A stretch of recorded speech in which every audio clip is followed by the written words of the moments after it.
നാമങ്ങളെ ഉച്ചരിച്ചിരിപ്പോ എന്നാൽ തന്നെ ജന്മജന്മാന്തരാർജിതങ്ങളായിരിക്കുന്ന ദുരിതരാശികൾ യഥാവലേ സംഭൃതങ്ങളായി ചമയുമെന്നോ നിശ്ചയമാത്രമല്ലോ ആകുന്നത് എന്നതുകൂടാതെ കണ്ടുമറ്റ് അസാരങ്ങളായി അനിത്യങ്ങളായി അല്പസുഖപ്രദങ്ങളായി അവസാന വിരസങ്ങളായി ദുഃഖമിശ്രിതങ്ങളായി ദുരിതോദർക്കങ്ങളായിരിക്കുന്ന ഓരോരോ അർത്ഥപുത്രമിത്രകടത്രാദികളിൽ ഭ്രമിച്ച് വൃഥാ തന്നെ കാലക്ഷേപം ചെയ്തു പോകുകയല്ലോ ചെയ്യുന്നത്. അത് ഈ മനുഷ്യർക്ക് എത്ര കഷ്ടം. മനുഷ്യജന്മം എളുതായിട്ട് ലഭിപ്പോ ഒരു വസ്തുവെന്നാൽ ആയതൊക്കെ വെയും കൊള്ളാം.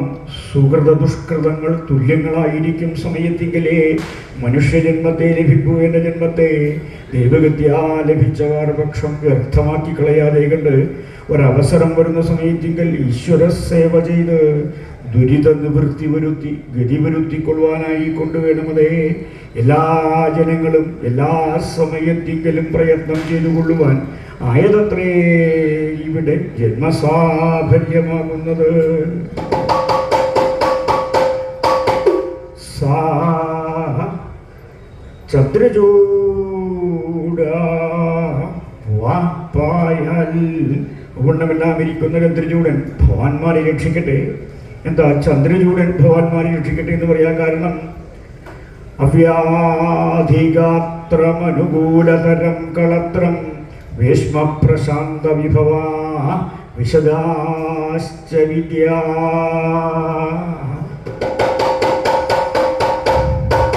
ശ്ലാഘ്യം കുലം ചരമകാലഗതിശ്ച ദിവ്യാ ശംഭോ കടാക്ഷപരിണാമഫലോ ഹി ഭൂയാൽ.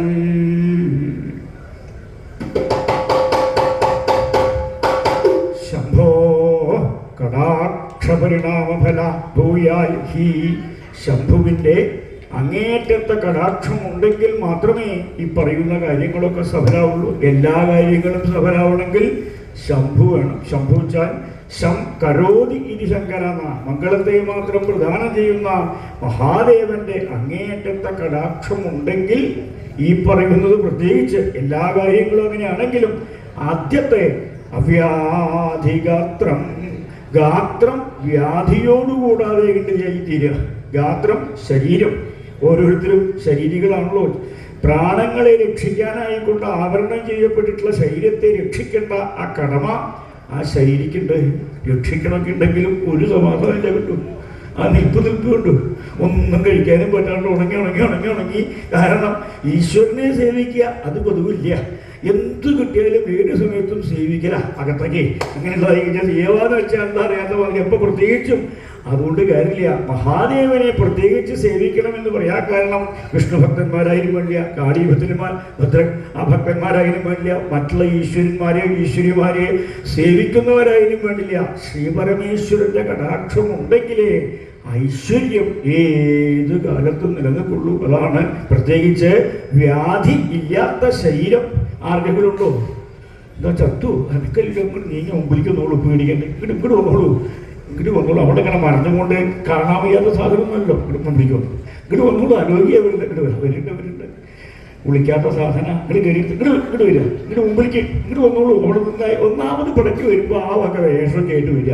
ഒന്നും പറഞ്ഞാൽ മനസ്സിലാവില്ല, കുളിക്കൂല, ജപിക്കൂല, നമസ്കരിക്കൂല, ആരും കേൾക്കൂല. അപ്പോൾ ആരോഗ്യം വേണ്ട. ഞാൻ ആരോഗ്യം വേണ്ടി പറഞ്ഞതല്ല, ആരോഗ്യമൊന്നുമില്ല ഇനി പറയാണ്ടിരിക്കാൻ പറ്റുള്ളൂ. കാരണം ഒക്കെ നിശ്ചയിട്ടാണ് നമ്മൾ ഓരോരുത്തരും. എൻ്റെയും അറിവ് അങ്ങനെയാണ്.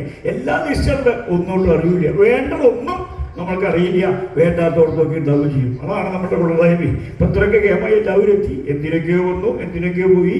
വെള്ളം കാണാത്ത ജാതി ഇവിടെ എല്ലാവരും പ്രധാനികളായിട്ടുള്ള ആളുകൾ ഒരെണ്ണത്തിന് ഇവിടെ കണ്ടിട്ടുണ്ട്. ഒക്കെ പ്രധാനികളാണ്. എന്നാൽ ഇങ്ങനെയുള്ള കേവന്മാരായിട്ടുള്ള ആളുകൾ നമ്മുടെ വന്നു കഴിഞ്ഞാൽ ക്ഷണിക്കപ്പെട്ട ആളുകളെ വന്ന് കിട്ടുക, അത് കണ്ടു നടിക്കുക. നിശ്ചയമായിട്ടുമുണ്ട്, ബുദ്ധിയുണ്ട്, വിവേകമുണ്ട്, അഹങ്കാരാണ്, ഗൗരവം. ഇവിടുത്തെ യോഗ്യന്മാരായിട്ടുള്ള ഭരണാധികാരികളായാലും വേണ്ടില്ല, ശ്രേഷ്ഠന്മാരായാലും വേണ്ടില്ല, അവരാണ് ഇപ്പോൾ കേവന്മാരെന്നായി. എവിടെ ഇവിടെ മാത്രമല്ല, ഞാനും അങ്ങനെ കണക്കാക്കാറുള്ളേ. അവർ കേമാച്ചാൽ അതിലേക്ക് ആ കേമം ഇങ്ങനെയാണല്ലോ. ശഠനോട് ക്ഷണിക്കുക എന്നൊക്കെ പറയും. അങ്ങനെയുള്ളൂ. എത്രയോ യോഗ്യന്മാരുണ്ടെങ്കിലും ഒന്ന് കണ്ടു നടിക്കുക. അപ്പോഴത്തെ ആ ഗർവ്, അഹങ്കാരം, തൻപോരിമ, ഞാൻ അതിൻ്റെയൊക്കെ മുഴുവൻ ചുമതലക്കാരൻ, ഒന്നുമല്ലേ. നമ്മൾ ഈ ശരീരം എന്നല്ലാതെ കണ്ട് അതിനെ രക്ഷിക്കാനും കൂടി നമ്മൾ യോഗ്യന്മാരല്ല. എന്താ കാരണം? പാലും നെയ്യും തൈരും മധുരോപദേശങ്ങളായിട്ട് മിഷ്ടാന്നങ്ങളും കഴിക്കുക എന്നല്ലാണ്ട് കുറച്ച് കഴിക്കാട്ടോ കഴിക്കാൻ വയ്യ. മധുരമുള്ളത് ഒട്ടും വയ്യ. എരിവ് തൊടാൻ വയ്യ. ഉപ്പ് രസം തൊടുക വയ്യ. എരിവും പുളി ഉപ്പും ചമർപ്പ് ഞാൻ ഇതുവരെ അനുഭവിച്ചു കഴിഞ്ഞിട്ടില്ല. ഇങ്ങനെ ഒരു രസവും ഇല്ല. ഇങ്ങനെ എവിടെ ഇങ്ങോട്ട് വരും, എവിടേക്കാ പോട്ടെ ഇങ്ങോട്ട് വരും. രസം ഇല്ലാണ്ട് പോകാതുകൊണ്ട് വേഷമൊക്കെ കേൾക്കാറുണ്ട്. രസമായിട്ട് പോകാതുകൊണ്ട് ഒരു രസമില്ല. ഈ രസം ഉണ്ടാവണമെന്നുണ്ടെങ്കിൽ ശരീരം എന്തിനും തയ്യാറാവണം. അതിന് ആത്മാവിനെ രക്ഷിക്കാൻ അവനവൻ ബാധ്യസ്ഥനാണ്. എന്നിരുന്നാലും നമ്മളൊക്കെ ഉത്സാഹിക്കേണ്ട യോഗ്യന്മാരാൻ വേണ്ടി കാര്യമില്ല. വേഗം നടക്കൂ. എവിടേക്കൊക്കെ ഓടിയെത്തും. വേണ്ടവർക്ക് മാത്രം പരിങ്ങി വരും. പ്രധാനികളായിട്ടുള്ള ആളുകളാണ്. ഇങ്ങോട്ട് വരൂ. ഒന്നോട്ട് നിശ്ചയില്ല. പ്രായമായിരുന്നില്ലാണ്ട് ബുദ്ധിയില്ലാത്തത് ആളുകൾ ആരോഗ്യമേ വീട്ടിൽ കഴിയും. ആരോഗ്യം, വൈരാഗ്യം, ശത്രുത, അഹങ്കാരം, തൻപോരിമ, പക, പതികമത, ഇതൊക്കെ നമ്മുടെ കൊള്ളവേണേ. ആദ്യം ഈശ്വരനെ സേവിക്കുക. അത് പ്രത്യേകിച്ച് ശംഭോ കടാക്ഷപരിണാമഫലാഭൂയാലി, മഹാദേവന്റെ അങ്ങേറ്റത്തെ കടാക്ഷം ഉണ്ടെങ്കിൽ മാത്രമേ ശരീരത്തെ രക്ഷിക്കാൻ നമുക്ക് സാധിക്കുള്ളൂ. രക്ഷിക്കേണ്ട ആവശ്യമില്ല. ആ ശരീരത്തിൽ വേണ്ടതൊക്കെ നടന്നുകൊണ്ടിരിക്കുന്നുണ്ട്. അത് വേണ്ട പോലെ ആരോഗ്യദൃഢഗാത്രനായി രോഗമില്ലാതെ കണ്ട് എന്തും അനുഭവിക്കാൻ സാധിക്കത്തക്ക വിധത്തിലുള്ള കഴിവോടുകൂടിയതായി തീരണം അവനവൻ്റെ ശരീരം എന്നുണ്ടെങ്കിൽ. അവ്യാധിഗാത്രം വിസ്തരിക്കാനൊക്കെ അനുമതിയുണ്ട്. ഒന്നാമത് സമയം കുറച്ച് വൈകിട്ട് ഇതാ താടിമൊക്കെ കൊടുത്തിരിക്കുന്നത്. താടിമൊന്ന് കൈ കൊടുക്കുന്നു നോക്കത്തിൽ കഷ്ടമേക്കല്ല അവിടെ താടിമൊന്ന് കൈ കൊടുത്തോളൂ. പറഞ്ഞാൽ കേൾക്കണ ജാതി എന്താ ഇവിടെ ഉണ്ടോ? ആരും പറഞ്ഞാൽ കേൾക്കാത്തവരാണ്. പറയുമ്പോൾ നോക്കിയോ കാരണം അറിയാണ്ട് എന്തോ അവിടെ ഇരിക്കുന്നത് മാത്രമല്ലേ ശ്രദ്ധിക്കുന്നുണ്ട്. നമ്മൾക്കൊക്കെ ശ്രദ്ധയുണ്ട്. ഒക്കെ ശ്രദ്ധയാണ്. അത് ആരായാലും വേണ്ടി പ്രത്യേകിച്ച് മരണമുള്ളവരാണ്. മർത്യരാ നമ്മളൊക്കെ. മരണമുള്ളവർക്ക് മറവിയുണ്ട്. നമ്മൾ എന്തിനാ വന്നിരിക്കണത് അതെന്നെ ഓർമ്മയുണ്ടാവില്ല. ശ്രദ്ധിക്കുന്നുണ്ടാവും. ശ്രദ്ധ വല്ലോടത്തേക്കും വ്യതിചലിച്ചു പോകും.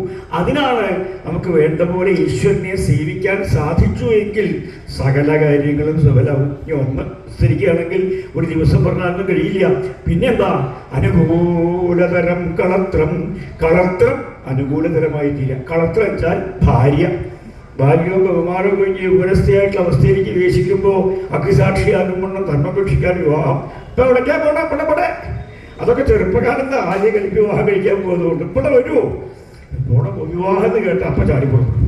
അവിടെ എങ്ങനെ നിൽക്കേണ്ട അവിടെ ഒന്ന് ഇരുന്നോളൂ. ഇവിടെ അതാ മുമ്പ് കൂട്ടി പുറപ്പെടുക. ഒരു സ്ഥലത്ത് നിന്ന് കണ്ടറിഞ്ഞ് പെരുമാറാനുള്ള വകതിരും ഉണ്ടാകുക.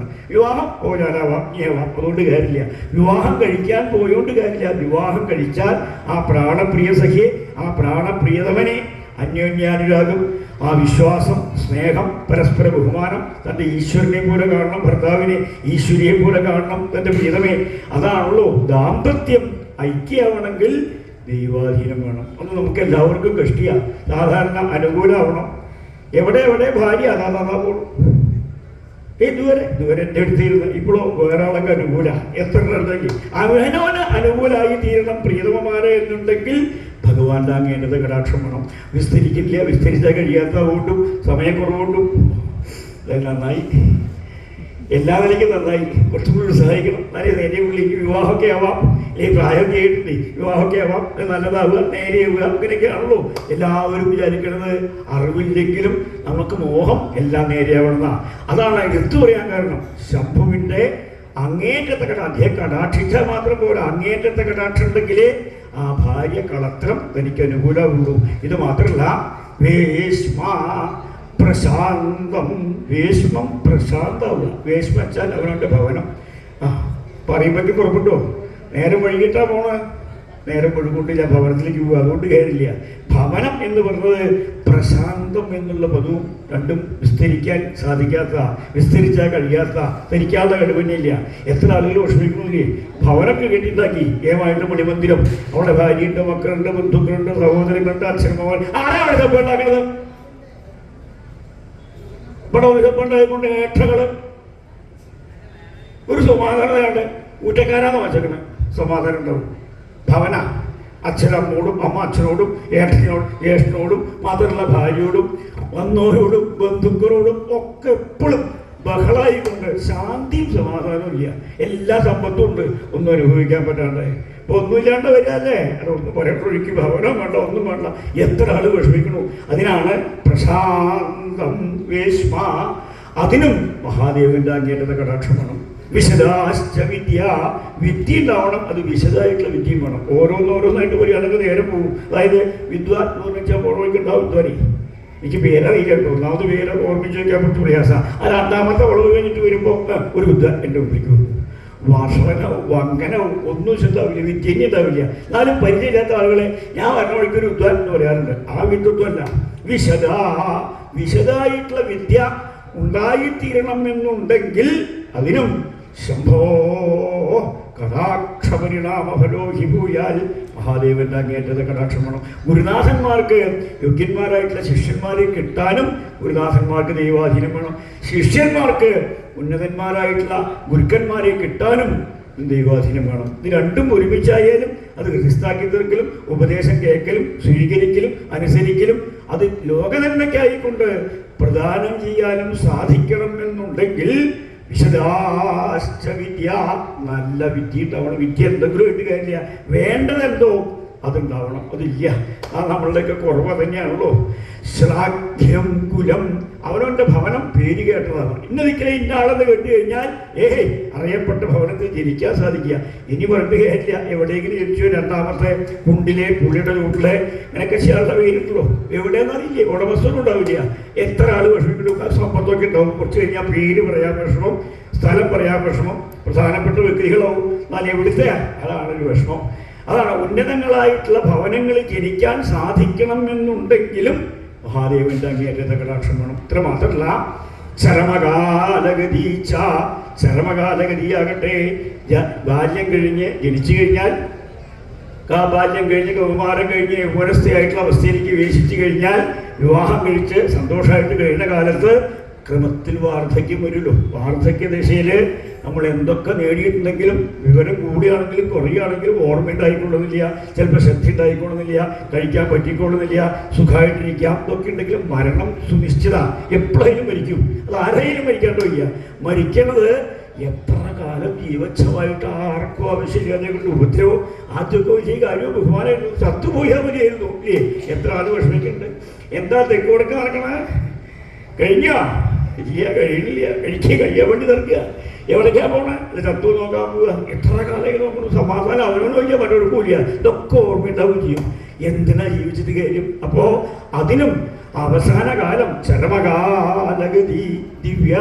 ചരമകാലഗതിയാകട്ടെ ദിവ്യായി തീരച്ചാൽ അച്ഛനോടും അമ്മമാരോടും മാത്രമുള്ള ബന്ധുക്കളോടും ഭാര്യമാരോടും, ഭാര്യമാരച്ച ഒന്നേ വിളിച്ചാലും ബഹുവചനായിട്ട് സ്ത്രീകളോടുള്ള ബഹുമാനം കാരണം ബഹുവചനത്തിൽ അഭിയോഗിക്കുക. ഭാര്യമാരെ, മക്കള്, ബന്ധുക്കള് സന്തോഷമായിട്ട് സമാധാനിക്കുമ്പോ എന്താ അങ്ങോട്ട് ഇഷ്ടം കാട്ടി നിൽക്കണ കേട്ടില്ലേ? എന്തോ കേൾക്കുന്നുണ്ട്, പെടുത്തില്ലെന്ന് മാത്രം. അദ്ദേഹം മരിച്ചു അത്രേ. ഞാൻ കുറച്ചുമ്പോ അവിടെ വെച്ച കുറച്ചുമ്പത്തെ കഥ, ഇപ്പോഴത്തെ കഥ അദ്ദേഹം കഴിഞ്ഞു. അതാണ് എല്ലാവർക്കും പറ്റാത്തതാണ്. എല്ലാവർക്കും സാധിക്കണം എന്നുണ്ടാവും. ആരും അറിയാതെ കണ്ട അനായാസമായിട്ടുള്ള മരണം, അതും നമ്മളെല്ലാവരും പ്രാർത്ഥിച്ചിട്ട് കാര്യമില്ല, ഭഗവാൻ വിചാരിക്കണുള്ളതാണ്. ഏത് വിഷയത്തിനും പ്രത്യേകിച്ച് ഇപ്പറയുന്ന കാര്യങ്ങൾക്ക് ശംഭോ കടാക്ഷപരിണാമഫല ഭൂയാൽഹി. അതാണ് ഞാൻ വേറെ ഒരു ഈശ്വരനെയും സേവിക്കാതെ കണ്ട് സാ ചന്ദ്രചൂടാൽ. ചന്ദ്രചൂടൻ ഭഗവാന്മാരെ രക്ഷിക്കട്ടെ എന്ന് പറയാൻ കാരണം ആര്? ചന്ദ്രചൂടനോ എന്തിനാകുന്നത്? ത്രിവ്ര സംശയിക്കുന്ന ചന്ദ്രകലാധരനായി, ലോകനായകനായി, സംഹാരമൂർത്തിയായി, ശ്രീപാർവതീവല്ലഭനായിരിക്കുന്ന ഭഗവാൻ സ്വാമി ശ്രീപരമേശ്വരനെ തന്നെയാകുന്നത് ഇവിടെ ഭഗവാന്മാരുടെ രക്ഷയ്ക്കായി കൊണ്ട് കൽപ്പിച്ചത് ആയതുകൊള്ളാം. നല്ല ശിക്ഷ വഴി പോലെ ബോധിച്ചു. ഇത്ര രക്ഷാസാമർഥ്യമുണ്ടായിട്ട് തന്ത്രിവടിയെ പോലെ മറ്റാരും തന്നെയില്ല എങ്കിലും അവണ്ണമെല്ലാം ഇരിക്കുന്ന ചന്ദ്രചൂടൻ എന്നല്ലോ പറഞ്ഞത്. ആയിരഹിരുവായിട്ട് അവസ്ഥാഭേദം കൂടി കൽപ്പിച്ചിട്ടുണ്ടായിരുന്നുവെങ്കിൽ ഉപാസനയ്ക്ക്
കലേശകുലകലശാർണവപൂർണരതിരന്മാരായിരിക്കുന്ന പാണ്ഡവന്മാര് 12 സംവത്സരത്തെ വനവാസത്തെയും 1 സംവത്സരത്തെ അജ്ഞാതവാസത്തെയും അനുഷ്ഠിപ്പാനായിക്കൊണ്ട് കള്ളച്ചൂതിൽ പരാജിതന്മാരായി രാജധാനിയിൽ നിന്ന് പുറപ്പെട്ട് ഓരോരോ പ്രദേശങ്ങളെ അതിക്രമിച്ച് ഓരോ ദിവസങ്ങളെയും ഓരോ മാസങ്ങളെയും ഓരോ സംവത്സരങ്ങളെയും അതിക്രമിച്ച് 12 സംവത്സരത്തിൻ്റെ അന്തികത്തിങ്കൽ ദ്വൈതവനാന്തികത്തെ പ്രാപിച്ച് ആയവിടെ ഖിന്നമാനസനായി ധർമ്മപുത്ര മഹാരാജാവ് വർത്തിക്കുന്ന കാലത്തിങ്കലാകട്ടെ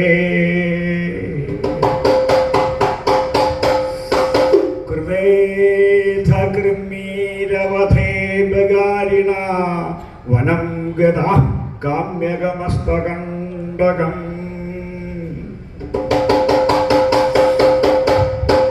യുധിഷ്ഠിരോ ധൗമ്യമുഖൈ സഹ ദ്വിജൈ സ്ഥിതിം വ്യഥാദ്വൈതവനാന്തികേ ചിരം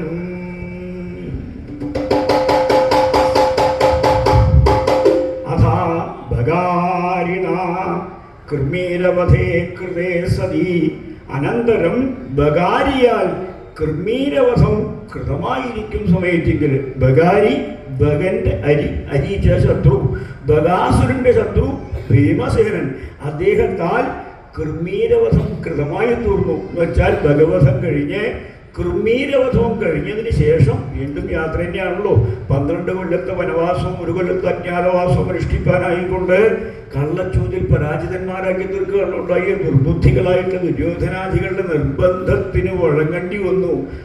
ആർക്ക്? ദുര്യോധനെ. സത്യത്തിൽ മുഖ്യൻ യോഗ്യനായിട്ടുള്ള ആൾ തന്നെയാണെങ്കിലും ഉപദേശിക്കുന്ന ആളുകളുടെ കൊള്ളതായി കൊണ്ട് അത്രയൊക്കെ പറ്റിയേക്കുന്നത് ഈ കാര്യം പറയേണ്ട വീഴും. ഇവിടെ ഇപ്പോൾ മുഖ്യൻ്റെ പക്ഷക്കാരാണ് അധികം. ഞാനല്ല, എനിക്ക് പക്ഷമൊന്നുമില്ലെങ്കിലും പറയേണ്ട സമയത്ത് പറയേണ്ട ആൾ ശ്രീമാൻ അയോഗ്യനാ. ഉദ്ദേശിച്ച കാര്യം സഫലമാക്കി തീർക്കാൻ ഇത്രയും സമർത്ഥൻ ഇദ്ദേഹത്തിനെ പോലെ വേറെ അറിയില്ല. എന്നാൽ അവരുടെ ഒറ്റ അപകടത്തിയുള്ളൂ. ദുര്യോധനൻ. ദുര്യോധന വെച്ചാൽ ദുഃഖേന യോദ്ധും ശക്ര ദുര്യോധന എന്നാണ് സാധാരണ പറയുക.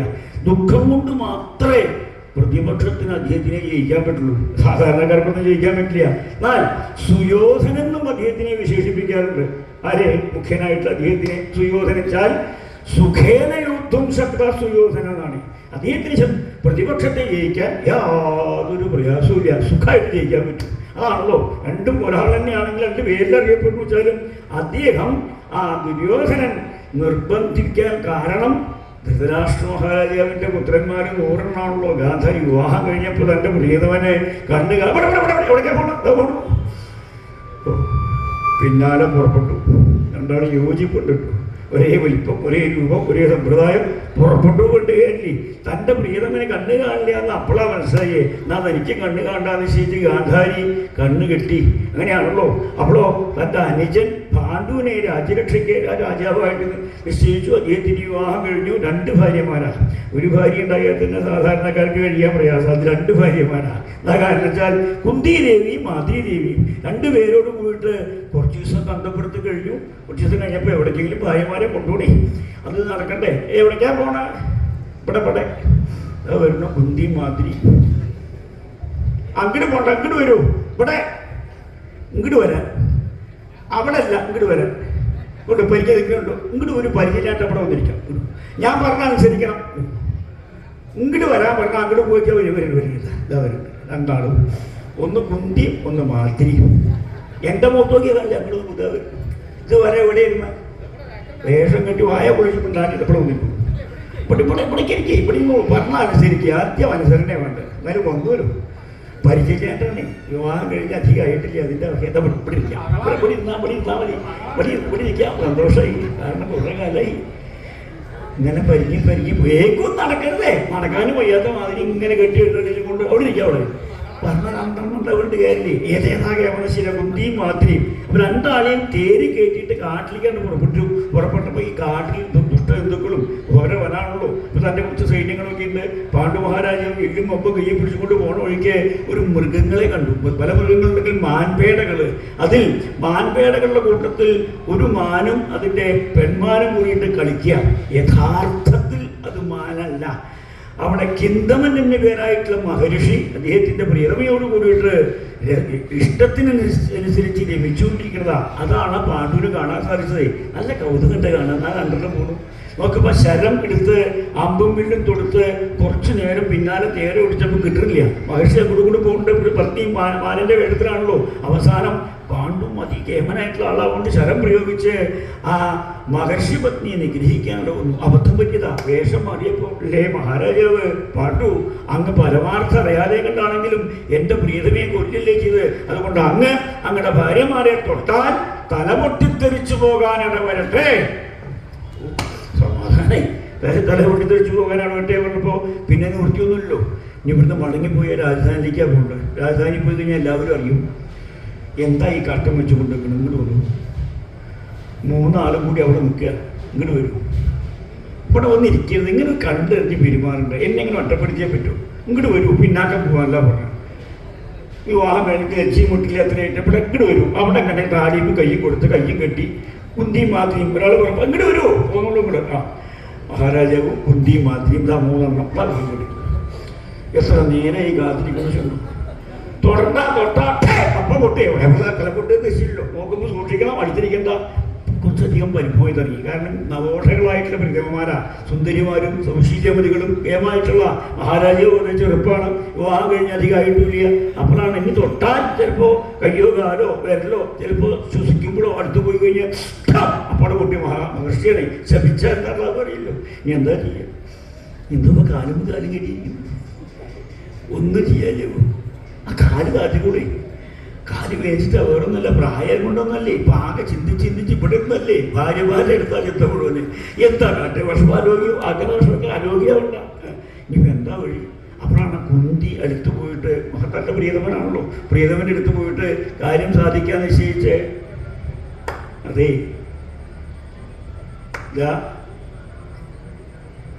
ഇവിടെ ഇങ്ങോട്ട് നോക്കുമെന്ന്. അല്ലെങ്കിൽ എപ്പോഴും ഇവിടെ നോക്കിക്കൊണ്ടിരിക്കും. ഇപ്പം കിടന്നു. ചില ഭർത്താക്കന്മാർ അങ്ങനെയാണ്. വരുമ്പത്തിനറിയാം. ഭാര്യമാർ വരുമ്പത്തിനറിയാം എൻ്റെ പ്രിയതമ എപ്പോഴാണ് വരുന്നത് കണ്ട് നോക്കിക്കൊണ്ടിരിക്കുന്നുണ്ട്. അലോഗ്യ വരുന്നത് അടിയനാ വിളിക്കണത്. കേൾക്കുന്നവർക്ക് ജീവജാത്തിനെ വിളിക്കാന്നൊക്കെ തോന്നി. ജീവജാത്തിനെ വിളിക്കാതെ തലച്ചു തൂണിനെയോ ചുമരിനെയോ അതെ പൂവല്ലേ അവർക്ക് നിശ്ചയമുണ്ട്. എത്ര നിരക്കുള്ളവരായാലും വേണ്ടിയ തൻ്റെ പ്രിയതമനാണ്, തൻ്റെ പ്രിയതമയാണ്, പൂവാനുള്ള സ്ഥിതിയാണ്, ഇന്ന കാര്യത്തിനാണ് ശബ്ദം ഉണ്ടാക്കിയിട്ട് മനസ്സിലാവും. പേര് വിളിക്കുന്നില്ല. സാധാരണക്കാരങ്ങനെയാണ്. ഇപ്പം അങ്ങനെയൊന്നുമില്ല. ഇപ്പൊ വിവാഹം കഴിഞ്ഞ് കേട്ടാ പേടി ഓടി ഇങ്ങനെ പേടിച്ച് വരച്ചു വരും ഭർത്താക്കന്മാര്. അതുപോലെ തന്നെ എടി ഈ രണ്ട് ശബ്ദവും കൊള്ളരുതാത്ത ആളുകളെ ഉപയോഗിക്കുള്ളൂ. യോഗ്യന്മാരായിട്ടുള്ള ആളുകളെ യഥാർത്ഥം വെടിയെന്ന് വിളിക്കുന്നതുമില്ല. ഇദ്ദേഹത്തിനോട് വളരെ ബഹുമാനമായിട്ട് എന്താ കുട്ടി അല്ല അങ്ങിപ്പോൾ നല്ല ചെറുപ്പമാണ്. അടിയങ്ങളും അതെ. പെൺകുട്ടികളൊക്കെ അങ്ങനെയാണല്ലോ. കുട്ടിക്കാലത്ത് അച്ഛൻ രക്ഷിക്കും, യൗവനത്തിങ്കൽ ഭർത്താവ് രക്ഷിക്കും, വാർദ്ധക്യത്തിങ്കൽ പുത്രന്മാർ രക്ഷിക്കുക എന്നൊക്കെയാണല്ലോ. അതെ. അപ്പം അങ്ങ് തൊട്ടാ തലമുട്ടി തിരിച്ചു പോകുന്ന പറഞ്ഞു. അടിയങ്ങൾ എന്താ ചെയ്യേണ്ടത് വെച്ചില്ല. പ്രത്യേകിച്ച് അടിയൻ്റെ കാര്യം. അടിയൻ ആദ്യത്തെ ധർമ്മപത്നിയാണല്ലോ. എന്താ വേണ്ടത്? അടിയന് വിഷമമുണ്ട്. അങ്ങനെ അറിയിക്കാൻ. കരയണ്ട. ഞാനിപ്പോൾ വിചാരിച്ചാലും നിർബന്ധമൊക്കെ ആണെങ്കിൽ ഞാൻ തൊടാം. എൻ്റെ തല പൊട്ടിത്തെറിക്കുക. ഇപ്പോൾ ആ തൊടുക പൊട്ടത് പറയാൻ പറ്റില്ലോ. അല്ല അങ്ങ് വേണമെന്നില്ല. നല്ല ഭാഗമായി ഇങ്ങനെയൊക്കെ. അങ്ങനെ ഇപ്പോൾ ഒരുവിധം അങ്ങനെയാണപ്പോഴേ എന്താ അതല്ല മന്ത്രക്രിയ. മന്ത്രം കയ്യിൽ ഇതൊക്കെ കയ്യിൽ വെച്ചിട്ട് ഇരിക്കുന്നല്ലേ ആള് ഇങ്ങനെ എന്തൊക്കെയോ വിചാരിക്കുന്നത്. എന്തൊക്കെയോ പുറകുറി പറയണ്ടേ. കാരണം ശ്രദ്ധ പൊടിയുണ്ടെങ്കിൽ നല്ല ഇഷ്ടമായിക്കൊള്ളു. പക്ഷേ ഒന്നും ശബ്ദം ഉണ്ടാക്കരുത്. കാര്യം പറഞ്ഞേക്കാം.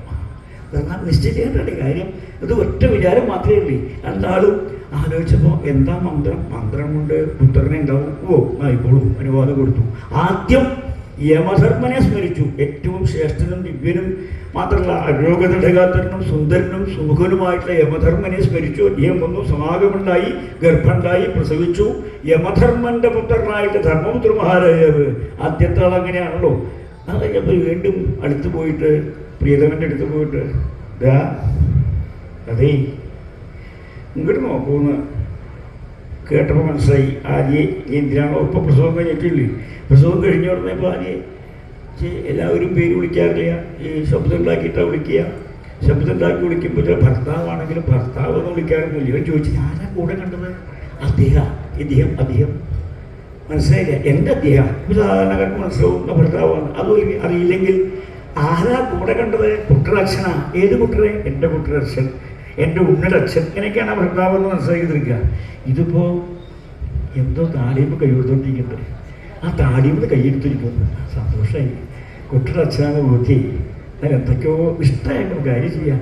അങ്ങനെ സമ്മതിക്കുകയാണെങ്കിൽ രണ്ടാമത് ഒന്ന് സമ്മതിച്ചവന് രണ്ടാമതും മന്ത്രശക്തി കൊണ്ട് വായു കേമനും ശക്തനും ശ്രേഷ്ഠനുമാണെന്ന് മനസ്സിലായപ്പോൾ, ബലവാനുമാണെന്ന് മനസ്സിലായപ്പോൾ അദ്ദേഹത്തിനെ സ്മരിച്ചു. സമാഗമുണ്ടായി, ഗർഭമുണ്ടായി, പ്രസവിച്ചു. യമധർമ്മന്റെ പുത്രനായിട്ട് ധർമ്മപുത്രനും അദ്ദേഹത്തിൻ്റെ അനുജനായിട്ട് വായുവിൻ്റെ പുത്രനായിട്ട് ഭീമസേനും രണ്ടെണ്ണായപ്പോഴാണ് മൂന്നാമത് ഒന്നും കൂടി ഭർത്താവിൻ്റെ അടുത്ത് പോയിട്ട് വന്ദിച്ച് അനുവാദമില്ലാണ്ടൊന്നും ചെയ്യാൻ പാടില്ല. അങ്ങനെയാണല്ലോ കുലപതികളായിട്ടുള്ള ഉന്നതകളായിട്ടുള്ള ഭാര്യമാർ ഭർത്താവിൻ്റെ അനുവാദത്തോട് ഇവിടെ ഇങ്ങോട്ട് വരൂ, എവിടേക്കാ പോണേ? ഞാൻ ഇവിടെ ഉണ്ട്, ഇങ്ങോട്ട് വരൂ, ഇങ്ങോട്ട് വന്നോളൂ, ഇങ്ങോട്ട് വരൂ. അവിടെ നിൽക്കാനില്ല, അവിടെ ഇങ്ങോട്ട് വരാൻ. സംശയിക്കുന്നുണ്ട്. രണ്ടെണ്ണം കഴിഞ്ഞു, മൂന്നാമത് എന്തോ കടലക്ഷണം മുതലിട്ട് എന്താ പറയാൻ കൂടി വരൂ. അല്ല, അങ്ങ് സമ്മതിക്കുകയാണെങ്കിൽ മൂന്നാമത് അനുവാദം കൊടുത്തു. എന്നാൽ എല്ലാ ദേവന്മാരും ഉണ്ടെങ്കിലും മൂന്നാമത് ദേവന്മാരുടെ മുഖ്യനായിട്ടുള്ള ആളാണല്ലോ. അപ്പം അദ്ദേഹത്തിനെ വേണ്ട പോലെ ഉത്സാഹിച്ചു. അപ്പം അദ്ദേഹത്തിനെ കുറിച്ച് പ്രാധാന്യമുള്ള സമയമാണ്. സുരേന്ദ്രനെ അപ്പം എല്ലാവരും നോക്കി വെച്ചിരിക്കുന്നത് വിചാരിച്ച പോലുള്ള ആളല്ല. കുറേശ്ശെ സൂത്രക്കാരനാണ് മനസ്സിലാവുണ്ട്, പുറത്തേക്ക് കാണില്ല. ദേവന്മാർക്ക് എല്ലാവർക്കും ബഹുമാനനായിട്ടുള്ള ആളാണ്. ദേവലോകത്തിൽ എല്ലാ ദേവന്മാർക്കും സമ്മതനായിട്ടുള്ള ആളാണ്. അദ്ദേഹത്തിനെ സ്മരിച്ചു. സമാഗമുണ്ടായി, ഗർഭമുണ്ടായി, പ്രസവിച്ചു. മൂന്നാമത് ദേവേന്ദ്രന്റെ പുത്രനായിട്ട് കുന്തിദേവിക്ക് അർജുനൻ എന്ന് പേരായിട്ടുള്ള മൂന്നായി. അപ്പോഴാണ് മറ്റോള് ഇങ്ങോട്ട് വരൂ, ഇവിടെ അങ്ങനല്ല, ഇവിടെ വരൂ. എന്തോ പ്രസവിക്കാൻ വേണ്ടി മോഹിച്ചു പോകുക. അതുകൊണ്ട് മൂന്നെണ്ണം കഴിഞ്ഞ് ജ്യേഷ്ഠത്തിന് താനും ഭാര്യ വീട്ടിൽ പ്രസവിക്കണമെന്നുണ്ടെങ്കിൽ ഇങ്ങോട്ട് വന്നോളൂ. താമസമായില്ല. വിളിച്ചപ്പോൾ സന്തോഷമായി. കാരണം 3 ഭാര്യമാര് അല്ല, ഒരു ഭാര്യയ്ക്ക് 3 മക്കളാണ്. താനും ഭാര്യ തന്നെയാണല്ലോ രണ്ടാമത്തെ ഭാര്യ. അപ്പം ഇതുവരെ എനിക്കുണ്ടായിട്ടില്ല, ഗർഭമില്ല, പ്രസവമില്ല. ജ്യേഷ്ഠത്തെയാണെങ്കിൽ ഇടയ്ക്കിടയ്ക്ക് ഞാൻ ആദ്യം പ്രസവിക്കാൻ പോകുന്നു, ഇവിടെ ഇങ്ങോട്ട് നോക്കുന്ന പിണ്ടാണ്ട മുന്നുണ്ടോ ജ്യേഷ്ഠത്തിക്ക് 3 ഗർഭവും 3 പ്രസവവും. ഭർത്താവിൻ്റെ തല ഇതൊരു മന്ത്ര. അതെ, എനിക്കും കൂടി മന്ത്രം ഉപദേശിച്ച് തന്നാൽ ആർക്കായാലും മോഹമുണ്ടാവുമല്ലോ. പ്രത്യേകിച്ച് സ്ത്രീകളാവുമ്പോൾ ഗർഭം ഉണ്ടാവുക, പ്രസവിക്കുക, ആഗ്രഹമൊക്കെ ഉണ്ടാവും. പുരുവിധം ഇല്ല കേട്ടോ. കാരണം പ്രസവം വേണ്ട, ഗർഭവും വേണ്ട. എന്തായി കഴിഞ്ഞ് വളർത്തി വലുതായി കഴിഞ്ഞാൽ ചിലപ്പോൾ തച്ചാൽ കൊല്ലും, ചിലപ്പോൾ ചുട്ടാണ്ട് കൊല്ലും. എന്താ സംഭവിക്കാനും ശരിയില്ല. ഇതല്ല, കുറച്ച് മോഹമുണ്ട്. അതെ, ഒരു പ്രാവശ്യം ഞാൻ പറഞ്ഞേക്കും, ശ്രദ്ധപ്പെടുത്തന്നെ ആവണം. ഉപദേശിക്കുന്ന ആൾ 2 ചെവിയും ഉപദേശം സ്വീകരിക്കുന്ന ആൾ 2 ചെവി, 4 ചെവിയെ കേൾക്കാൻ പാടും. അങ്ങനെ പോകണം. മന്ത്രം ഉപദേശിച്ചു കൊടുത്തു അനുജത്തിക്ക്. ആ അനുജത്തി കിട്ടിയ മന്ത്രം ജ്യേഷ്ഠത്തേക്കെ കുറിച്ച് വകതിരുണ്ട്. 2 ആളെ ഒരുമിച്ച് സ്വാധീനിക്കാൻ വല്ല വഴിയുണ്ടോ? 3 പുത്രന്മാരുണ്ടല്ലോ, തനിക്ക് 2 ആളെങ്കിലും ഉണ്ടാവേണ്ടതെന്ന് ആലോചിച്ചപ്പോൾ എല്ലാത്തിനും തൊഴിലാളികളുണ്ടെങ്കിലും ഇതിനില്ല. കിട്ടിയോ? അവിടെ കിടന്ന് വരുന്നുണ്ട്. ഇവിടെ എനിക്കിവിടെ നോക്കിയാലും കാണാനില്ല. മറവിൽ പോയിട്ട് മന്ത്രം ചൊല്ലിയപ്പോഴോ നല്ലോണം ആലോചിച്ചിട്ടില്ല. 2 പേരെ ഒരുമിച്ച് എല്ലാ കാര്യത്തിനും ഉണ്ടെങ്കിലും അത്രത്തോളം ആലോചിച്ചപ്പോൾ അശ്വിനി ദേവകൾ സ്വർഗലോകത്തിലെ ശ്രേഷ്ഠരായിട്ടുള്ള വൈദ്യന്മാരാണല്ലോ. അവരെ സ്മരിച്ചു. സമാഗമുണ്ടായി, ഗർഭമുണ്ടായി, പ്രസവിച്ചു. അശ്വിനി ദേവകളുടെ മക്കളായിട്ട് നകുലസഹദേവന്മാർ മാത്രമല്ല, ആ മാദ്രേയന്മാർ എന്നുള്ള പേരിലും അവരെ അറിയാൻ തുടങ്ങി. മറ്റത് കൗന്ദേയന്മാര്, കുന്തിപുത്രന്മാര് 3ഉം 2ഉം 5ആയി. അപ്പോൾ 2 ഭാര്യമാരും പാണ്ടും ഈശ്വരസേനയായിട്ട് ആഗ്രഹം സാധിച്ച് സമാധാനമായിട്ടുള്ള പോക്കാണ്. അപ്പോഴാണ് ഒരു ദിവസം എല്ലാവരും ഒരുപോലെ ഉള്ളൂ. മാതിരിക്ക് വല്ലാത്തൊരു പരിഭവം തോന്നിയിട്ട് ഭർത്താവിനെ ആലിംഗനം ചെയ്യാൻ വേണ്ടിയിട്ട് അടുത്ത് പോയപ്പോൾ തൊട്ടപ്പോൾ അപ്പോഴും ഞാൻ വേണ്ടാതെ ഓർമ്മ 2 ആളും കൊണ്ട് പോണ പോക്കുണ്ടോ? എവിടേക്കാ ഇപ്പം പോണ? ഇപ്പം എന്തേ ഉണ്ടായപ്പോൾ അപകടം കണ്ടില്ലപ്പോൾ കഷ്ടേ കഷ്ടം. ഇത്ര കാലം മക്കളും ഉണ്ടായി. എന്നിട്ട് എന്താ കാര്യം? തൊട്ടാ തല പൊട്ടി തെറിക്കുന്ന തല പൊട്ടി തെറിച്ചു. അപ്പോൾ ആ മഹർഷിമാരൊക്കെ അടുത്ത് കാട്ടിലാണല്ലോ ഈശ്വര സേവയായിട്ട് കഴിയേണ്ടവരൊക്കെ പാട് ദേഹകരാതി കർമ്മങ്ങൾ ചെയ്യാനായിക്കൊണ്ട് സമാരംഭിച്ചു. അപ്പോൾ ചെത കത്തിക്കാൻ തുടങ്ങിയപ്പോൾ സതി അനുഷ്ഠിച്ചുകൊണ്ട് മാതിരി തൻ്റെ മക്കളെ ആ ജ്യേഷ്ഠത്തിക്ക് കുട്ടിക്ക് ഏൽപ്പിച്ചു കൊടുത്ത് സതി അനുഷ്ഠിക്കാൻ വരുമ്പോൾ ഭർത്താവിൻ്റെ ചെയ്തിയിൽ ചാടി ആത്മഹത്യ ചെയ്തു, മരിക്കുകയും ചെയ്തു. ഇവിടെ എവിടേക്കാ പോകണം? രണ്ടാളും കൂടി വരൂ. രണ്ടാളും കേമാണ്. കാരണം തൻ്റെ മക്കള് മൂന്നാളുണ്ടെങ്കിലും അമ്മയും ഇല്ല അച്ഛനും ഇല്ല പുള്ളി. അപ്പോൾ അതുകൊണ്ട് ആ കുറച്ചധികം ശ്രദ്ധിക്കണല്ലോ. കുന്തിദേവി രണ്ടുപേരെയും കാര്യമായിട്ട് ആ ശ്രദ്ധിച്ച് ലാളിച്ച് കുറച്ച് ദിവസം കഴിഞ്ഞപ്പോൾ മഹർഷിമാരൊക്കെ പാടി ഇങ്ങനെ ഇട്ടാൻ പറ്റില്ലോ. രാജധാനിലേക്ക് കൊണ്ടുപോകാൻ പറഞ്ഞ എല്ലാവരും കൂടിയിട്ട് ധൃതരാഷ്ട്ര മഹാരാജാവിൻ്റെ രാജധാനിലേക്ക് എത്തിച്ചത് മാത്രമല്ല, അദ്ദേഹം തൻ്റെ ഉണ്ണികളെ അനുജൻ്റെ മക്കളാണല്ലോ വാരി സ്വീകരിച്ചു. വാരികരിക്കാച്ചല്ലോ വാരിക്കരം ചെയ്തുകൊണ്ട് മക്കള് ഉണ്ണികള് ജന്മനാന്ധനാണ് ധൃതരാഷ്ട്രയെങ്കിലും ജന്മനാന്ധത്തുണ്ടെങ്കിലും സ്നേഹം കൊണ്ട് അന്ധനാണ്. എല്ലാവരോടും ഇങ്ങനെയാണ്, പരമഭക്തനാണ്. മക്കളെ വേണ്ടപോലെ സ്വീകരിച്ചു. എല്ലാവർക്കും കൂടെ സുഖമായിട്ട് കഴിയാം. സമാധാനമായി. ഞാനും വിചാരിച്ചതല്ല, സ്വതേ കളിയായിട്ട് നടക്കുക ഒന്നും ഇപ്പോഴത്തെ കാര്യമായിട്ട് പുറപ്പെട്ടോ. എനിക്ക് സന്തോഷമല്ലേ, ഞാൻ ഇത്ര ഇരിക്കേണ്ടില്ല. ഞാനും അതെ, ഞാൻ നേരിട്ട് കാണുന്ന ഈ രൂപത്തിലാക്കിയ ഇപ്പം എന്താ പറഞ്ഞത് നാളും ശ്രേഷ്ഠനാ സമ്മതനാ കേട്ടോ. അതുകൊണ്ട് ഇങ്ങോട്ട് വരൂ. എവിടേക്കാ പോകണം? ഇവിടെ വരൂ. അപ്പോൾ കുളി ജപം ഒക്കെ ഒരുമിച്ചാണ്. 105 മക്കളാണ്. ദുര്യോധനൻ, ദുശാസൻ, ദുഷ്ടൻ, മുഖ ദുർവക്തൻ എല്ലാവരുടെ പേരും ആദ്യത്തക്ഷരം തോന്നുന്നതാണല്ലോ. പാണ്ഡവന്മാർ 5 പേര്, കൗസേയന്മാർ 3 പേരും, ആ മാതിരേയന്മാർ 2 പേരും, ധർമ്മപുത്രരും ഭീമനും അർജുനനും നകുലനും സഹദേവനും 105 മക്കള്. 101ാമത്തെ ഒന്നുണ്ട്. അതാ വരുന്നു ദുശ്ശള. ഇത് എവിടുന്നാണ്? ആ തവൃത്തിക്ക് പോകോളൂ. അടുത്തേക്ക് എടുക്കും. അവർക്ക് സ്ത്രീകൾ മാത്രമാണല്ലോ ദുശ്ശള. അകപ്പറ്റ നമുക്ക് ബാക്കി 100 മക്കളും 105 മക്കളും ഇതാണല്ലോ. കുളിക്കാവുമ്പോൾ ഒരുമിച്ച് തേവാരം കഴിഞ്ഞ് മടങ്ങി വരുമ്പോൾ പ്ലാവിൻ്റെ കൊമ്പൊക്കെ പൊട്ടിക്കലൊക്കെ പ്ലാവിൻ്റെ ഇല വേണം. കാരണം പൊന്നുകിണ്ണത്തിൽ പാൽക്കഞ്ഞി കുടിക്കുക രാവിലെ. അതാണ് ഇവിടെ ഇങ്ങോട്ട് നോക്കൂ. അവിടേക്കല്ല വേണ്ട, ഇങ്ങോട്ട് നോക്കൂ. ഇപ്പോഴും കളി മാറിയിട്ടില്ല കേട്ടോ. അവിടേക്കല്ല, ഇങ്ങടെ കാര്യമായിട്ട് നോക്കണ്ട. സമാധാനമായി. പ്ലാവിൻ്റെ കൊമ്പ് ഇവിടെയാണ്. ഭീമസേന കൊമ്പ് ഇങ്ങനെ പിടിച്ച് താത്തി കൊടുക്കുമ്പോൾ 105 ഉള്ളൂ. 105 തൂങ്ങാൻ പറയും. 105 പ്രത്യേകിച്ച് 100 കൊമ്പ് തൂങ്ങുമ്പോൾ അവരിനെ രാവിലെ കുട്ടിക്കാനൊക്കെ രാവിലെ കുത്തില വരുന്നേ. രാവിലെ കുത്താൻ നിശ്ചയുണ്ടോ? രാവിലെ കുത്താന്ന് ശരിയാ. അങ്ങനെയല്ല, രാവിലെ കുത്താച്ച രണ്ടർത്ഥമുണ്ടേ. സാധാരണ രക്ഷാകർത്താക്കളെ കാണുമ്പോൾ മക്കളൊക്കെ സുഖമായിരിക്കണം. കുട്ടികളൊക്കെ എന്ത് ചെയ്യണോ? കഷ്ടിച്ച് രായൽ കുത്താനായിട്ടുണ്ട് എന്നുവെച്ചാൽ പ്രവൃത്തി എടുക്കാറായിട്ടുണ്ടെങ്കിൽ അർത്ഥം കൂടി ഉണ്ട്. രായൽ എടുക്കുക നിസ്സാരമല്ല. പച്ചവെറുക്കലെടുത്ത് അത് കുത്തുമ്പോൾ പാൽക്കഞ്ഞി കുടിക്കുമ്പോൾ പാലൊക്കെ പുറത്തു പോയാൽ വിഷമാവും. ഇത് ശ്രദ്ധിച്ചുകൊണ്ട് തന്നെയാണ്. അപ്പോൾ നോക്കുമ്പോൾ കുത്തി ശീലിക്കുക അങ്ങനെയാണല്ലോ. കഴിഞ്ഞ് സമാധാനം കഷ്ടിച്ച് വയസ്സായിട്ടുണ്ട്. ഇന്നിപ്പോൾ ഇനി സമാധാനം ഇനി പോയിരിക്കാനില്ല. അല്ലെങ്കിൽ എപ്പോഴും ഇങ്ങനെ വേണമെങ്കിൽ സമാധാനം. ഞാനും അതെനിക്ക് ആദ്യമായിട്ടാണ് കഷ്ടിച്ച് സന്തോഷമായിട്ടു. ഞാനും പൊതുവില്ലാത്തതാണ്. എനിക്കും ആദ്യമായിട്ട് ഇങ്ങനെ കാണാൻ പറ്റിയതിന് സന്തോഷമുണ്ട്. എവിടേക്കാ പോണേ? അവിടേക്കല്ല, പാൽക്കഞ്ഞി കുടിക്കാൻ അങ്ങോട്ട് വരിക. കുളി കഴിഞ്ഞിട്ട് അതുകൊണ്ട് കുളി കഴിഞ്ഞിട്ട് വന്നാൽ മതി. കുളിക്കാണ്ട് അങ്ങോട്ട് വരുന്ന ജന്തുക്കൾ അധികം കുളിക്കൂല, ജപിക്കൂല, അവിടെ കിടന്ന് നിരന്നിരിക്കില്ല. എല്ലാത്തോടത്തൊക്കെ ഉണ്ട്. ഇങ്ങോട്ട് വരണ്ടോടത്തേക്കൊന്നും വരൂല. ഒക്കെ അവിടെ കൂടി ശബ്ദം ഉണ്ടായിക്കൊണ്ട് കഴിക്കാണ്ട് ശബ്ദം കേൾക്കാൻ പാടില്ല. കുടിക്കണ്ട. ഇപ്പം കുളിക്കാൻ പോകുമ്പോൾ ഇടയ്ക്ക് ദുര്യോധനൻ, ദുശാസനൻ, ദുഷ്ടൻ, ദുർമുഖൻ ഇവരൊക്കെ ഉണ്ടല്ലോ. അവരൊക്കെ ഭീമസേന ഇടയ്ക്ക് ഭീമസേനെ എല്ലാം ഭീമാകാരനെ കൊണ്ട് ഇടയ്ക്ക് ദ്രോഹിക്കുമ്പോൾ ആ കഴുത്ത് പിടിച്ച് വെള്ളത്തിൽ താനും പോലെ ആട്ടോ വിഷമിക്കും. അതിന് പകരം പിന്നെ എല്ലാവരും വിത്തിട്ട് ആ ഭീമസേനെ ആക്രമിക്കാൻ നോക്കും. ചിലപ്പോൾ തട്ടിയിടുക. കാരണം എവിടേക്കാ പോകണം? ഇവിടെ വരാൻ പറഞ്ഞു. രണ്ടെണ്ണം നഗലിനും സഹദേവിനും പോകണം നോക്കിയിട്ട് എന്തൊരു കൗതുകമാണ്. ഒരേ വേഷം, ഒരേ രൂപം, ഒരേ ഭാവം, ഒരേ വിനയം, ഒരേ പ്രക്രിയ എല്ലാവരോടും അതാണ്. അവരെ അധികം ദ്രോഹിക്കില്ല. കാരണം എല്ലാവർക്കും വേണ്ടപ്പെട്ടവരാണ്. ഏറ്റവും ചെറുതാണല്ലോ. നോക്കുമ്പോൾ കുറച്ച് ദിവസം കഴിഞ്ഞപ്പോൾ ഭീമസേനൻ ഇവരുടെ ഒരുമിച്ച് പ്രായമാകുമ്പോൾ അങ്ങനെയാണല്ലോ. പ്ലാവിൻ്റെ കൊമ്പ് താത്തി കൊടുക്കുമ്പോൾ എല്ലാവരും തൂങ്ങിക്കഴിഞ്ഞാൽ പ്ലാവിൻ്റെ കൊമ്പാണ് വിട്ടു കഴിഞ്ഞാൽ ഉറക്കം നിലവിളിക്ക് ദുര്യോധനാദികൾ. അയ്യോ വലിയേട്ടൻ ഞങ്ങളെ തൂക്കിക്കൊള്ളു. തൂക്കിക്കൊല്ലാച്ചാൽ ആ പ്ലാവിൻ്റെ കൊമ്പിൽ തൂക്കി കഴിഞ്ഞാൽ നിലം കൊണ്ടുകാണല്ലോ. പുറക്കം നിലവിളിക്കുമ്പോൾ മിണ്ടരുത് വേണ്ടി ഭീമസേനൻ ചെറുവരലുണ്ട്. ഭീമസേനൻ്റെ ചെറുവരൽ വെച്ചാൽ പറയേണ്ട ആവശ്യമില്ലോ. ദുര്യോധനയും ദുശാസൻ്റെ ഒക്കെ ചെറുതായിട്ട് വന്ന് മിണ്ടരുത് വലിയച്ഛൻ അറിഞ്ഞു കഴിഞ്ഞാൽ ദോഷമാണ്. അപ്പോൾ അതൊക്കെ മനസ്സിലാക്കി ബാല്യകാലം മുതൽ തന്നെ വൈരാഗ്യം വരാൻ തുടങ്ങി.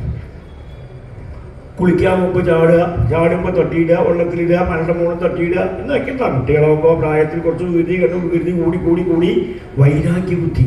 ഒരമ്മ മക്കളെന്ന് യോജിക്കാത്ത കാലമാണല്ലോ. ഒന്ന് രണ്ടമ്മ അമ്മ മക്കളെന്ന് വെച്ചാൽ രണ്ട് അച്ഛനേട്ടാനിയും ജ്യേഷ്ഠാനിയന്മാരുടെ മക്കൾ വല്ലാതെ കണ്ടായപ്പോൾ ഇനി എങ്ങനെയെങ്കിലും പിന്നെ മാറ്റി പാർപ്പിക്കാൻ വല്ല വഴിയുണ്ടോ എന്ന് ആലോചിച്ചപ്പോൾ വഴിയുണ്ട്. കള്ളച്ചൂതിൽ പരാജയം സംഭവിച്ച് ഇവർക്ക് ഒന്നുമില്ലാതെ കണ്ടാക്കിയിട്ട് നാട് കടത്തിയാൽ സമാധാനം ഉണ്ടല്ലോ. അതിനാലോചിച്ചപ്പോൾ അമ്മാവൻ ശകുനി ഉണ്ട്. ഇവിടെ ഉണ്ടാകും, ഇവിടെ കാണാനില്ല, എപ്പോഴും ഉണ്ടാവും ഇവിടെ. കാരണം അമ്മാവൻ എവിടേക്കാണ് പോകണം? അമ്മാവനെ കൊണ്ട് ഉപയോഗത്തില്ല. ഗാന്ധാരിയുടെ സഹോദരനാണ്. കുറച്ചധികം കൗരവപക്ഷത്താണ് ആ പ്രാധാന്യം. മാനവമാരുടെ സ്നേഹം ചെയ്യാനല്ല. അപ്പം അവർ ചെയ്യുന്നതൊക്കെ നഗരത്തിനും ഗ്രാമത്തിനും വേണ്ടിയിട്ടുള്ള ആളുകളാണ്. എന്തോ അപകടത്തിന് പറയാൻ വേണ്ടിയിട്ടുള്ള പോക്കാരുണ്ടല്ലോ വീട്ടിൽ. ശകുനി ദുര്യോധന സമാധാനം. അമ്മാവ ഞങ്ങൾക്ക് ഇവിടെ കഴിക്കാൻ വയ്യാണ്ടേ, ഇവിടെ കഴിച്ചുവിട്ടാൽ വയ്യാണ്ടായിട്ടുണ്ട്. എന്താ ഇങ്ങനെയൊക്കെ ആണെങ്കിൽ സമാധാനം പറഞ്ഞില്ല. സത്യം പറയുകയാണെങ്കിൽ തുറന്നു പറയുള്ളൂ. വേണ്ടപ്പെട്ട ആളുകൾക്ക് തന്നെ കാര്യമൊക്കെ ചെയ്യാം, ഭരണമൊക്കെ ഉണ്ട്, കാര്യം ചെയ്യാം. ഇപ്പോൾ ഭരണം ഉണ്ടോ ഇല്ലയോ എന്ന് പറയാൻ പറ്റില്ല. സമാധാനം ഇല്ലാത്തൊരു ജീവിതമായിരുന്നു ഞങ്ങൾക്ക്. എന്താ ഉണ്ണി, ഞാൻ അമ്മാവനില്ലേ? അമ്മാവൻ ഉണ്ടാവുകൊണ്ടാണ്. അമ്മാവനാണ് ഉപദേശിക്കണാണ്. ഉപദേശിച്ച് ദുര്യോധനാണല്ലോ മുഖ്യനായിട്ടുള്ള അദ്ദേഹത്തിനെ ഈ രൂപത്തിലാക്കാനുള്ള കാരണം മന്ത്രണം ചെയ്യുന്ന ആളുടെ കപടത. മന്ത്രണം ചെയ്യുന്ന ആളെ വെച്ചാൽ മന്ത്രി നന്നാവണം ആദ്യം. ഇവിടെ എന്തോ ഏട്ടം പറയാൻ പോയിരിക്കുക. ഇങ്ങോട്ട് വരുമോ? എവിടേക്കാ പോണ? ഇവിടെ എന്നല്ല ശ്രദ്ധ, വേറെ ആരും പറഞ്ഞാൽ കേൾക്കൂല. ഇവിടെ ഇങ്ങോട്ട് വരുമോ? സ്വകാര്യം പറയട്ടെ, ഇങ്ങോട്ട് വരും. അവിടെ പോയി പറയണം, എനിക്ക് കേൾക്കാണ്ട് പരസ്യമാക്കി പോയി.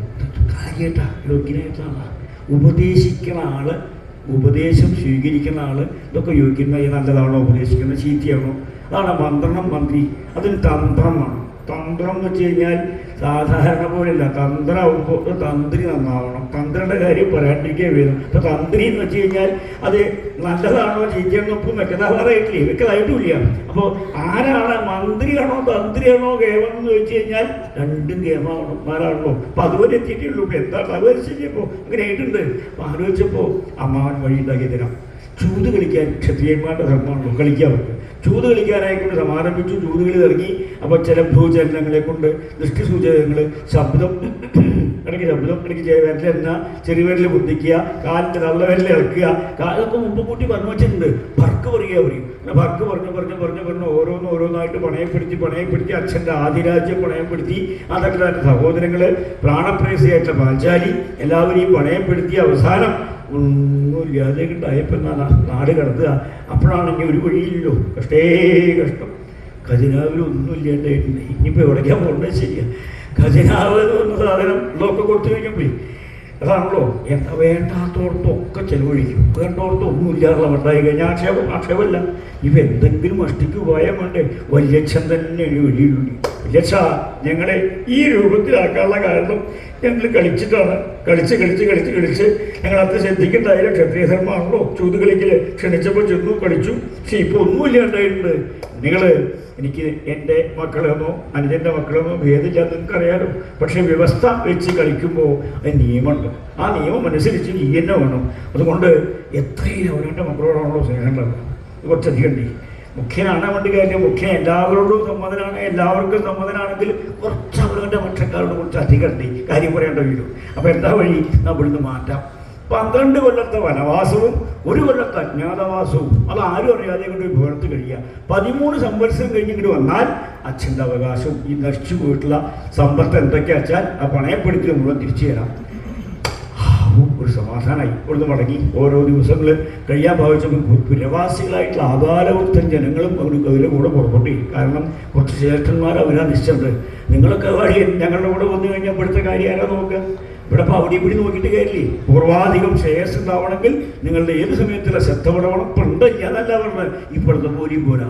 എപ്പോഴും ഇവിടെ നിതാന്ത ജാഗ്രത അത് വേണം. ഞങ്ങൾ 13 കൊല്ലം കഴിഞ്ഞ് വേഗം വരാം. അവരൊക്കെ കൃതസമാശ്വസത്തിലാക്കിയിട്ട് ധർമ്മപുത്ര മഹാരാജാവ് തൻ്റെ അനുജന്മാരോടും അമ്മയോടും കുന്തിദേവിയോടും കൂടി വനത്തിലേക്ക് പുറപ്പെട്ട ഓരോ സംവത്സരങ്ങൾ കഴിഞ്ഞ് 12 സംവത്സരത്തിൻ്റെ അവസാനമായപ്പോൾ തൊട്ടടുത്ത് ദ്വൈതവനുണ്ട്. ആ ദ്വൈതവനത്തിൻ്റെ അന്തികത്തിലെത്തി. സമീപത്തെത്തിയപ്പോൾ ഇനി ദിവസം കഴിയാനേ ഉള്ളൂ. എന്നാൽ പിന്നെ ഒക്കെ കഴിഞ്ഞപ്പോൾ കുറച്ച് ദിവസം കൂടി കഴിഞ്ഞ് കഴിഞ്ഞാൽ എന്താ തവരിശില്ല. കാരണം അതാണ് അപ്പോഴത്തെ അവസ്ഥ. അതൊക്കെ 1 കൊല്ലമൊക്കെ വേഗം കഴിയും. ഇപ്പോൾ 1 മാസം 1 ദിവസമൊക്കെ എത്ര വേഗത്തിലാണ് നമ്മൾ അപ്പോൾ അജ്ഞാതവാസം വെച്ചാൽ എല്ലാവരും കൂടി ഒരു ഭവനത്തിൽ കഴിയുമുണ്ട്. ആരെങ്കിലും എങ്ങാനും കണ്ടുപിടിക്കപ്പെടാൻ ഇട വന്നു കഴിഞ്ഞാൽ അവർ വീണ്ടും 12 കൊല്ലം വനവാസം, 1 കൊല്ലം അജ്ഞാതവാസം, അങ്ങനെ വ്യവസ്ഥയും. ചാരചക്ഷുസ്സോപി രാജാന എന്നാണ് ഭരണകർത്താക്കളുടെ സമ്പ്രദായം. എങ്ങനെയാണ് ഭരിക്കുക എന്ന് പറഞ്ഞാൽ നിസ്സാരമൊന്നുമല്ല. ആര് ഭരിക്കാൻ പുറപ്പെട്ടാലും ആക്ഷേപം ഉണ്ടാവുള്ളൂ, കുറ്റേ ഉണ്ടാവുള്ളൂ. പക്ഷേ അന്ന് അതിജീവനം അതികേയമായിട്ട് വരണമെന്നുണ്ടെങ്കിൽ അവിടെ ഇരിക്കുമോ എന്തോ കണ്ട ചാരണ തോന്നുന്നുണ്ട്. വേഷവും സമ്പ്രദായം കാണുമ്പോൾ അവിടെ ഇരിക്കും. സാധാരണ പോലുള്ള ആളുകൾ ചാരന്മാരെ അത്രയും കണ്ടുപിടിക്കാൻ പറ്റില്ല. പല വേഷം, പല രൂപം, വേഷപ്രച്ഛന്നമായിട്ടാണ് പോയി. ഇവിടെ ഉണ്ടാവും, മുഖ്യൻ്റെ പക്ഷക്കാരൊക്കെ ഉണ്ടാവും. കാരണം എന്തൊക്കെയാണ് പറയുന്നത്, ആരൊക്കെയാണ് പറയുന്നത്, എന്താണ് വിമർശിക്കുന്നുണ്ടോ, കുറ്റമുണ്ടോ, തെറ്റുണ്ടോ, തിരുത്തേണ്ടതുണ്ടോ, എന്തൊക്കെയാണ് വേണ്ടത്, തിരുത്ത് എന്താ തിരുത്ത്, തെറ്റെന്ന് മനസ്സിലായിട്ടുണ്ട് തിരുത്തലൊക്കെ. ഇതൊക്കെ ഈ ചാരന്മാർ മുഖേന പല രാജ്യങ്ങളിലേക്കും പറഞ്ഞേക്കും. അവരിങ്ങനെ വന്ന് പറഞ്ഞു കഴിഞ്ഞാൽ അതൊക്കെ കേട്ട് വേണ്ടാത്തത് കളഞ്ഞ് അങ്ങനെയൊക്കെയാണ്. അതിനാണ് ചാരചക്ഷുസൂപി രാജാനെന്ന് പറയാൻ കാരണം ഭരണകർത്താക്കൾ ആ ദൂതന്മാർ മുഖേന മനസ്സിലാക്കി തീർത്തിട്ടാണ് എവിടേക്കാണ് ന്യൂനത, എവിടേക്കാണ് അപാകത, എവിടേക്കാണ് കൂടുതൽ, ഇതൊക്കെ മനസ്സിലാക്കിയിട്ട് ഭരണം നേരാവണ്ണം പോലെ ആക്കണമെങ്കിൽ ചാരന്മാർ നന്നാവണം. അതൊക്കെ ഉണ്ടെങ്കിലും പാണ്ഡവപക്ഷത്തേക്ക് മാത്രമായിട്ട് കുറച്ച് ചാരന്മാരെ പറഞ്ഞു. നിങ്ങൾക്ക് എപ്പോഴും ഇവിടെ ഒന്ന് പറയാം, മറ്റു മുഖ്യനാകുമ്പോൾ എപ്പോഴും കാണാൻ പറ്റുന്നില്ലല്ലോ. പാണ്ഡവപക്ഷത്തേക്ക് ചാരന്മാരെന്ന് പറഞ്ഞു കഴിഞ്ഞാൽ കിടന്നുറങ്ങുന്നതിന് മുന്നേ എനിക്ക് എന്നെ വിളിക്കാം, അനുവാദം കൊടുത്ത് അങ്ങോട്ട് പറഞ്ഞിട്ടുണ്ട്. അപ്പോൾ ഇവർ ആലോചിച്ചപ്പോൾ സമുദ്ര മഹാരാജാവ് വല്ലാത്ത വിഷമായി. കഷ്ടം, എന്താ ചെയ്യുക, യാതൊരു സമാധാനവുമില്ല. അതുകൊണ്ട് ഏകാഗിയായിട്ട് ദുഃഖിച്ചുകൊണ്ടിരിക്കുമ്പോഴാണ് ശ്രീവേദവ്യാസ മഹർഷി ഗുരുനാഥൻ പ്രത്യക്ഷമായി. ഉണ്ണി ആപത്ത് സമയത്തൊക്കെയാണല്ലോ ഗുരുനാഥൻ പെട്ടെന്ന് പ്രത്യക്ഷമാവുക, ഉണ്ണി വിഷമിക്കണ്ട, എന്നിട്ട് ദുഃഖം എനിക്ക് മനസ്സിലായി. അതുകൊണ്ട് മഹാദേവനെ സേവിക്കാനുള്ള മന്ത്രം ആ ചെവിയിൽ മന്ത്രിച്ചു കൊടുത്തു, വ്യാസോപദേശം. കാരണം അതെല്ലാവർക്കും അറിയാൻ വേണ്ടി കാര്യമില്ല, എന്താ ഉപദേശിച്ചെന്ന് ഇപ്പോഴും ആർക്കും അറിയില്ല. വ്യാസന്റെ ഉപദേശം, വ്യാസോപദേശം എന്നൊക്കെ പറയുന്നതല്ലാണ്ട് വ്യാസൻ വെച്ചാൽ ആരാധന കാര്യമില്ല. മാത്രമല്ല അവർക്ക് ഉപദേശം കൊടുത്ത് അധികം എവിടുന്നാ വന്നും അറിയില്ല, എവിടേക്കാ പോയെന്നും അറിയില്ല. സന്തോഷമായി. മഹാദേവനെ പ്രത്യക്ഷീകരണമാക്കി തീർത്തു കഴിഞ്ഞാൽ ഉണ്ണിക്ക് സമാധാനം ഉണ്ടാവുമെന്ന് പറഞ്ഞപ്പോൾ നേരെ മടങ്ങി താൻ തന്നെ ഇവിടുന്ന് പോവാം. ഈശ്വര സേവയ്ക്ക് താനാണല്ലോ പ്രധാന ജ്യേഷ്ഠനാണേനും താൻ തന്നെയാണ് ചെയ്യേണ്ടത്, മറ്റുള്ളവർ ചെയ്യേണ്ടതല്ല. ഇവിടുന്ന് പുറപ്പെടുമ്പോൾ നല്ല സ്ഥലമാണ്, എല്ലാം കൊണ്ട് ഗെയിമാണ്. അതുകൊണ്ട് അവിടെ അല്ല വേണ്ടി. എല്ലായിടത്തും പോയി കഴിഞ്ഞാൽ ഈശ്വര സേവയ്ക്ക് വിധമല്ല എന്നല്ല, എവിടെയും ഈശ്വരനെ സേവിക്കാമെന്നിരുന്നാലും സന്നിധാനം കുറച്ചും കൂടി ഗെയിമാണല്ലോ. അതുകൊണ്ട് ആലോചിച്ചപ്പോൾ താൻ ഇവിടുന്ന് പുറപ്പെട്ടു സേവിക്കാനുള്ള പോകാം. ഇവിടെ വന്നിരിക്കും, എന്തായാലും 10 നേരമായില്ലേ, ഈ കുറച്ച് നേരം കൂടി കഴിഞ്ഞിട്ട് പോയാൽ പോരെ. ഇങ്ങനെ പരിഭവിച്ചാലോ, ഒരു സമ്പ്രദായമില്ല, അവിടെ ഇരിക്കൂ, ഇവിടെ ഇരുന്നു.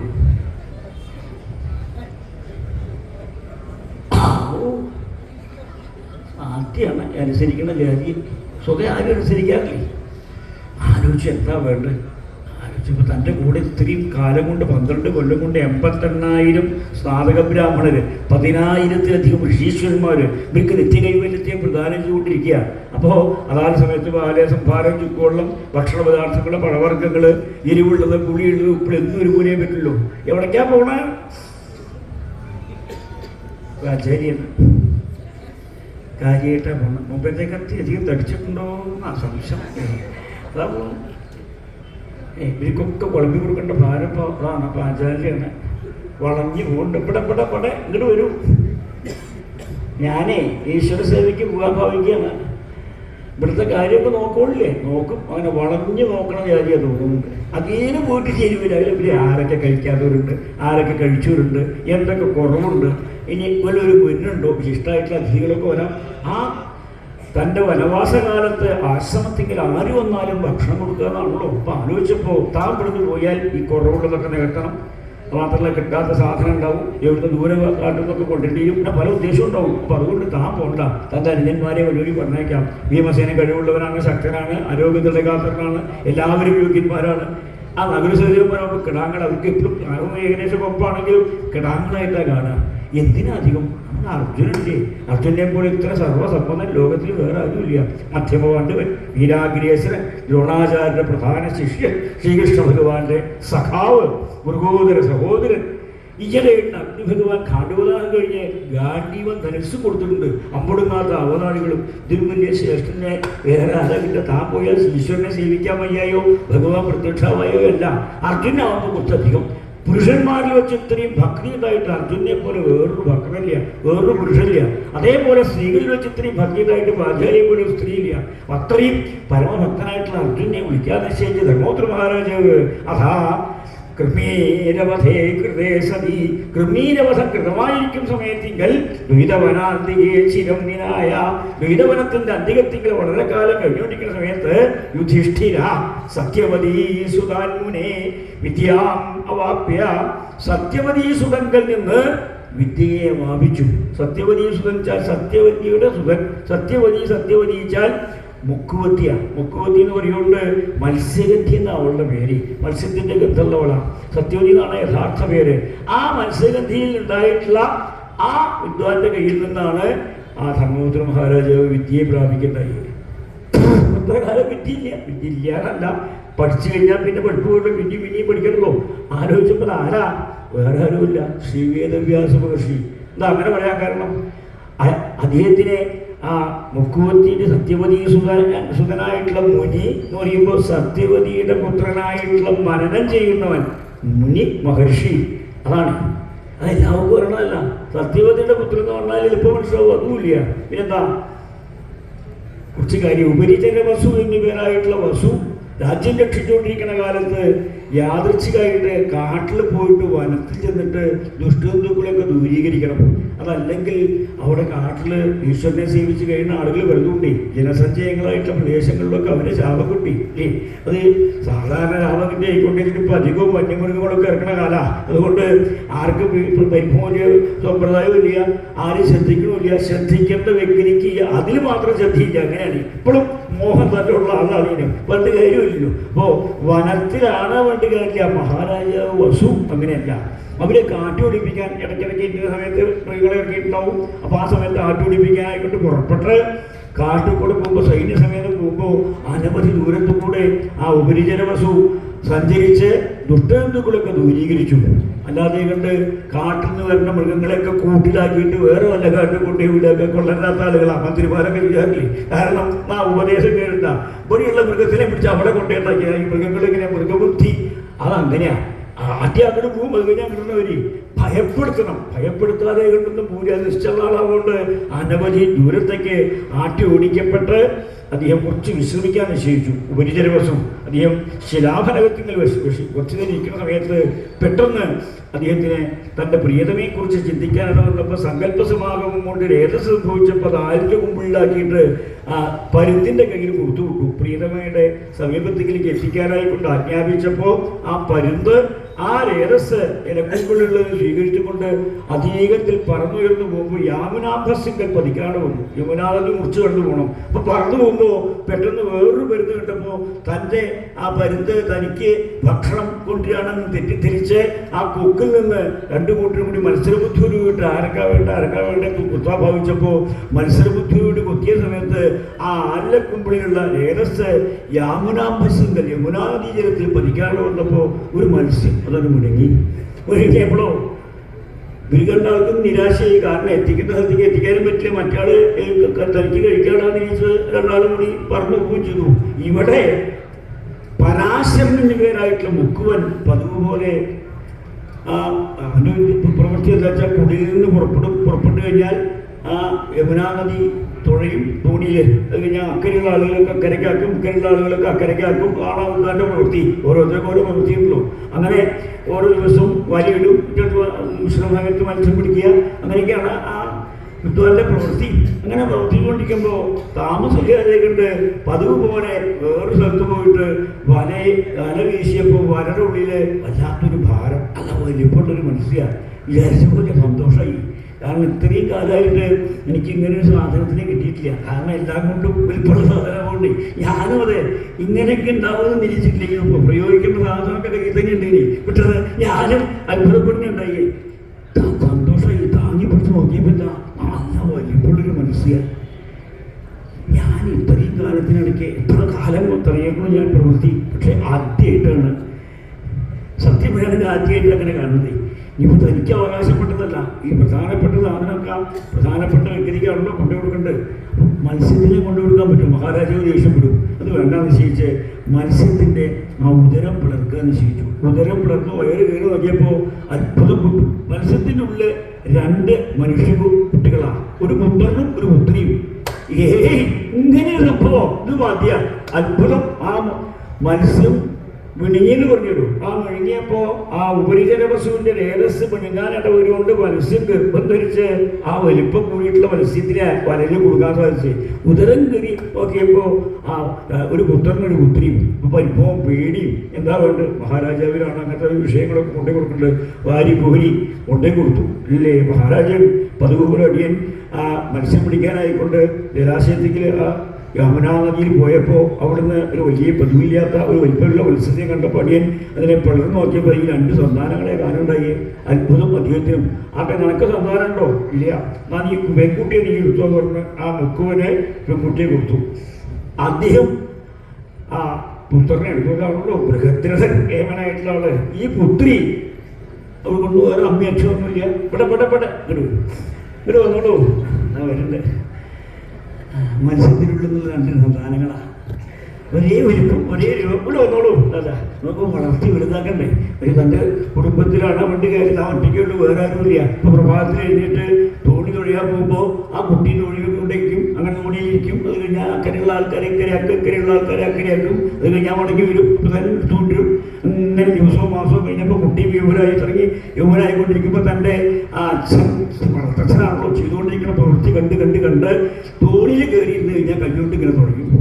സന്തോഷമായി. ഇത് കുറേശ്ശെ തുഴയണ ജാതിയാണ്, അനുസരണയുള്ള ജാതിയാട്ടോ. അച്ഛന് വലിയ കാര്യം അതുകൊണ്ടിട്ടു. അച്ഛൻ്റെ കൂട്ടത്തിനൊപ്പം ഉണ്ടേനും ഞാനെത്ര നിരീക്ഷിക്കില്ല. സന്തോഷമായി. ഇതിനേക്ക് സന്തോഷമായിട്ടോ. കാര്യം പറയേണ്ട വീഴും. ഇനിയിപ്പോൾ നീ അതിന് കയ്യിൽ എന്തെങ്കിലും കൊടുത്താൽ സന്തോഷമായി. വല്ലവർക്കും കൈ പിടിച്ചു കൊടുക്കാനും പറ്റില്ല. എവിടെയാണ് സാധനം കണ്ടാൽ നടക്കണമെന്നില്ല. ഈ മത്സ്യത്തിൻ്റെ ഗന്ധമുണ്ടെന്ന് മാത്രമേ ഉള്ളൂ, വേറെ കുഴപ്പമൊന്നുമില്ല. എന്നാൽ എന്താ വേണ്ട? അപ്പോഴാണ് തോണി പങ്കായം. അത് കുട്ടിക്ക് പ്രായത്തിനനുസരിച്ചിട്ട് പങ്കായത്തായി കൊടുത്തപ്പോൾ അച്ഛൻ അങ്ങേപ്പുറത്തൊഴിയും മകൾ അങ്ങേപ്പുറത്തൊഴിയും. അങ്ങനെ ആയിപ്പോൾ ഒരു ദിവസം മാസം കൊല്ലം കഴിഞ്ഞപ്പോൾ ഇവനാണെങ്കിൽ വാർദ്ധക്യത്തിലേക്ക് പ്രവേശിക്കാൻ തുടങ്ങി, ഇവളാണെങ്കിൽ യൗവനത്തിലേക്ക് പ്രവേശിക്കാൻ തുടങ്ങി. നോക്കുമ്പോൾ ഇവർ പോകാൻ വേണ്ടേ ആ ജലാശയത്തിൻ്റെ വക്കത്ത് വരെ കുറേശ്ശൊക്കെ തപ്പിത്തറിഞ്ഞു പോകും. പിന്നെ അതും പോകാണ്ട് ഈ കുടിലിൽ മാത്രം താമസിക്കാൻ തുടങ്ങി. അപ്പോഴാണ് ഇവൾക്ക് അത്യാവശ്യം പ്രയോഗിക്കാനുള്ള കഴിവൊക്കെ. അപ്പം അക്കരെയുള്ള ആളുകൾ ഇക്കരയ്ക്കും ഇക്കരെയുള്ള ആൾക്കാരെ അക്കരയ്ക്കും എത്ര ഒഴുക്കുള്ള വെള്ളയിലും വേണ്ടിയ തോണി തൊഴിഞ്ഞ് പോകുന്നുള്ള മട്ടായി. അപ്പം അവളോടെ ചെറുപ്പമാണ്. ചെറുപ്പവും അതിസുന്ദരിയും. പ്രത്യേകിച്ച് ഉപരിചര വസുവിൻ്റെ രേതസിംഗം സംഭവിക്കുന്നതുകൊണ്ട് ക്ഷത്രിയ കന്യകനെയാണ്. സത്യത്തിൽ മത്സ്യഗന്ധാണെങ്കിലും അവൾക്ക് അതിസുന്ദരിയായിട്ടുള്ള കോമളാക്കിയ. കാരണം തെറ്റിദ്ധരിക്കണ്ട, ഓരോ രൂപോ ഓരോ അഭിപ്രായമല്ല. ഇങ്ങോട്ട് വരും, ഇങ്ങോട്ട് വന്നോളൂ. കാത്തു നിൽക്കേണ്ട ചെറുതും വലുതൊക്കെ. ആർക്കും സൗന്ദര്യം കാണാൻ ഇഷ്ടമാണല്ലോ. നല്ലത് എപ്പോഴും കാണണം. നല്ലത് കാണുമ്പോഴും ആഘോഷം ഉണ്ടാവില്ല. അപ്പം അക്കരെയുള്ള ആളുകൾക്ക് ഇവള് ഇക്കരയിൽ നിന്ന് അക്കരയ്ക്ക് പോകുമ്പോൾ ആ തുഴഞ്ഞു പോണ ആ സമ്പ്രദായം കാണാൻ തിരക്ക് കൂടും. പ്രത്യേകിച്ച് ചെറുപ്പക്കാരെ അങ്ങോട്ട് കൂടെ എൻ്റെ മോത്തക്കന കണ്ടില്ലേ, ഇതാ വന്ന് പുറപ്പെട്ടു സന്തോഷമായി. അപ്പം അക്കരെയുള്ള ആളുകൾ ഇക്കരെയുള്ള അവള് തോണി കിടത്താൽ അക്കരയ്ക്ക് വരുമ്പോഴേ അവർക്ക് കർണാനന്ദം അതുപോലെ തന്നെ നേത്രാനന്ദം എന്നൊക്കെ പറയുമ്പോൾ അത്രയും സംഭാഷണ രീതിയിലൊക്കെ ആകുമ്പോൾ അങ്ങനെ ഓരോ ദിവസം അങ്ങോട്ടും കൂടും. ഇന്നത്തെ കഴിഞ്ഞാ ഒക്കെ കഴിഞ്ഞിട്ടുള്ള പോക്കാണ്. സമാധാനമായി പോയി പിറ്റേന്നാൾ നേരത്തെ ഉറക്കമില്ല കണ്ടിരിക്കും. അപ്പോഴാണോ യാദൃശ്ചികമായിട്ട് തോണി എല്ലാവരെയും കയറ്റി ഇരുത്തിയിട്ട് അക്കരയ്ക്ക് വിടാൻ ഭാവിച്ചപ്പോൾ പെട്ടെന്ന് പരാശരൻ എന്നിവരായിട്ടുള്ള മഹർഷി ആ വഴിക്ക് സാധ്യമായി കിട്ടിയിട്ട് എനിക്ക് അക്കരയ്ക്ക് പോകണം, ഈ കയറിയ ആളുകളെ അക്കരയ്ക്ക് ആക്കിയിട്ട് അടിയൻ വേഗം വരാം. അത് പറ്റില്ല, ഇതിൽ കൂടെ കയറിയാൽ സന്തോഷമായിരുന്നു. ഞാൻ ശുദ്ധമാണ്, വേറെ ആരും കൂടെ ഒന്നും കയറില്ല. അതുകൊണ്ട് എന്താ അടിയൻ ചെയ്യേണ്ടത്? എനിക്ക് ഒറ്റയ്ക്ക് വേണം. എന്നാൽ വേഗം പറ്റില്ല. അതെ ഇതാ ആരോഗ്യം വേണ്ടിട്ടോ എല്ലാവരും താഴത്തേക്ക് ഇറങ്ങിക്കോളും. കാരണം സമിക്ക് മനുഷ്യയാണല്ലോ, അതിനോളം തമസുള്ള ആളാണ്. അപ്പോൾ തമസിൻ്റെ ആളുമ്പോൾ ഏറ്റേ നശിച്ചു പോകും. അപ്പം കഴിയും. ഇപ്പം എല്ലാവരെയും തോണിയിൽ താഴത്തേക്ക് ഇറക്കി ഇദ്ദേഹം കയറി. അവളും തോണി വിട്ടപ്പോഴാണ് കാടിക്കാരൻ്റെ അമ്പായൊക്കെ മാറി തുടങ്ങി. കുറേശ്ശെ എന്താ കിഴിപ്പോട്ട് ആരോഗ്യം വേണ്ടിട്ടോ നീങ്ങി അല്ല അങ്ങപ്പം കൂടെ മുമ്പിലേക്ക് വല്ലാണ്ട് നീക്കിക്കൊണ്ടുവന്നാൽ തോണി ഇളകും. തോണി ഇളകൊന്നുമില്ല. അല്ല നീക്ക് നിന്റെ സൗന്ദര്യം വല്ലാണ്ട് ഭ്രമം ഉത്സാഹിപ്പിക്കുന്നുണ്ട്. അതുകൊണ്ട് എനിക്ക് നിന്നെ ആലിംഗനം ചെയ്യാൻ ഞാൻ എൻ്റെ മനസ്സ് ആഗ്രഹിക്കുന്നു. അയ്യോ അക്കരയിൽ നിൽക്കുന്ന ആളുകൾ കുറിച്ച് വിളിച്ച് നോക്കിക്കൊണ്ടിരിക്കുക. ഇങ്ങനെയൊക്കെ പറഞ്ഞാൽ അതിന് വിഷമം ഉണ്ടാവും. വിഷമിക്കുന്നു വേണ്ട, ആരും കാണില്ല. മഞ്ഞ് വന്ന് മൂടട്ടെ, മഞ്ഞ് വന്ന് മൂട്ടെ. വരുമ്പോൾ നോക്കി പെട്ടെന്ന് മഞ്ഞ് വന്നു. ഇങ്ങനെയാണല്ലോ മഞ്ഞിൻ്റെ ഉത്ഭവം കാണാൻ. അപ്പോൾ അവൾക്ക് അത്ഭുതമായി. താടിക്കാരൻ പറഞ്ഞപ്പോഴേക്കും മഞ്ഞ് അതിന് മത്സ്യത്തിൻ്റെ ഗന്ധമൊക്കെ ഉണ്ട്. അതൊക്കെ സൗരഭ്യമാവട്ടെ, എന്തായാലും സൗരഭ്യമാവട്ടെ പറഞ്ഞാൽ അത് മുഴുവൻ ശരിയാണെന്ന് പറയാൻ പറ്റില്ല. ഈ ചില കാമികൾക്ക് എന്തിനെ കണ്ടാലും ഇഷ്ടപ്പെട്ട് കഴിഞ്ഞാൽ എന്ത് ദുർഗന്ധവും സുഗന്ധമായി തീരുന്ന സമ്പാദിക്കാറുണ്ടോ. താടിക്കാരൻ എന്താ ആയിക്കോട്ടെ, സമാധാനമുണ്ടല്ലോ. അപ്പോൾ സുഗന്ധമായി നമുക്ക് വലിയ തുഴഞ്ഞുകൊണ്ടിരിക്കുക. തുഴഞ്ഞില്ലെങ്കിൽ തോണി വെള്ളത്തിൽ വീഴും. തോണി മണലും പിളർക്കട്ടെ, തോണി മണലും പിളർക്കട്ടെ പറഞ്ഞപ്പോൾ ആ തോണി മണലിൻ്റെ ഉറച്ചു. ഇത് തുഴയേണ്ട ആവശ്യമില്ല. അപ്പം അവൾ ഉറച്ചു. അതായാലും താടിക്കാരനാണെങ്കിലും അനുവാദം കൊടുത്തില്ലെങ്കിൽ ചിലപ്പോൾ ശമിക്കാറില്ല. ഒരപേക്ഷയുണ്ട്, അടിയനെ കന്യകാത്വം നഷ്ടപ്പെടാൻ പാടില്ല. അങ്ങനെ സംഭവിക്കട്ടെ. അനുവാദം കൊടുത്തു. സമാഗമുണ്ടായി, ഗർഭമുണ്ടായി, പ്രസവം ഒക്കെ ദിവ്യഗർഭം ദിവ്യപ്രസവം പെട്ടെന്ന് കഴിഞ്ഞ് കർണദ്വാരത്തിൽ കൊടുക്കേ. നോക്കുമ്പോഴോ പെട്ടെന്ന് മഞ്ഞൊക്കെ പോയി എവിടെ താടിക്കാരൻ അങ്ങോട്ട് പോയിട്ട് ഇങ്ങോട്ട് തിരിച്ചു. തോടി ഇങ്ങോട്ട് തിരിച്ചേ. ഇങ്ങോട്ട് തിരിക്കാൻ തുടങ്ങിയപ്പോഴാണ് എല്ലാവരും കാത്തിരിക്കുകയാണല്ലോ. ഈ അത്ഭുത കാഴ്ച സൗന്ദര്യവതിയായിട്ടുള്ള മുക്കോത്തി ആ തോണി തുഴഞ്ഞു വരുന്നത് കാണാൻ കൊണ്ടിരിക്കുമ്പോൾ മഞ്ഞ് വരുന്നു. മഞ്ഞില്ലാണ്ടേ ഉള്ളൂ. വരുമ്പോൾ അങ്ങോട്ട് രണ്ടാളെ എടുത്ത് ആ തോണി ഇങ്ങോട്ട് വരുന്നു. നോക്കുമ്പോൾ 3 ആളാണ്.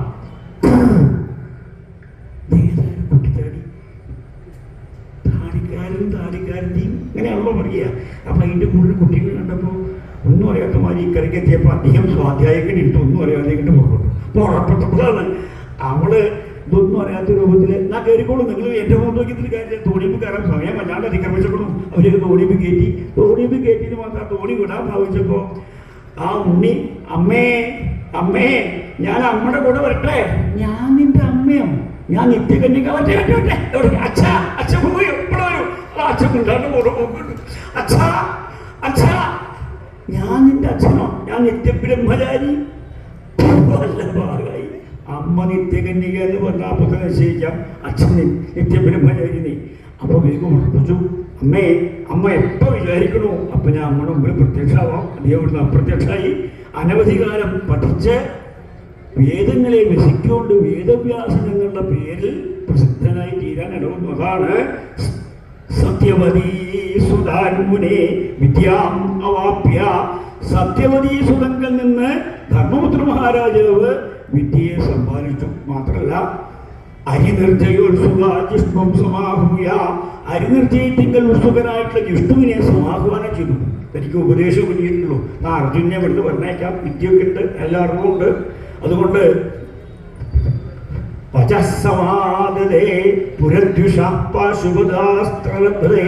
പുരദ്യുണ്ടിങ്കൽ നിന്ന് പാശുപദാസ്ത്ര സമ്പാദനത്തിനായിക്കൊണ്ട് ആ ജിഷ്ണുവിനെ സമാഹ്വാനം ചെയ്തു. അർജുനെ അടുത്തേക്ക് വിളിച്ചു. അർജുനാണെങ്കിൽ സർവലോക സമ്മതനാണ്. അതാണ് അർജുനൻ, ഭർഗുനൻ, ജിഷ്ണു, കിരീടി, ശ്വേതാശ്വൻ, ധനഞ്ജയൻ, സവ്യതാജി, വിജയൻ. വിജയിച്ചാൽ അറിയാത്തവരാരും ഇല്ല. പ്രത്യേകിച്ച് സഖാവ് വിജയൻ എന്ന് വെച്ച് കഴിഞ്ഞാൽ ലോകത്തെങ്കിൽ ഇത്രയും സമ്മതനും യോഗ്യനായിട്ട് അദ്ദേഹത്തിനെ പോലെ വേറെ ആളില്ല. അപ്പൊ എല്ലാവർക്കും സമാദരണീയനാണ് അദ്ദേഹത്തിനെ. ജിഷ്ണും സമാഹൂയ.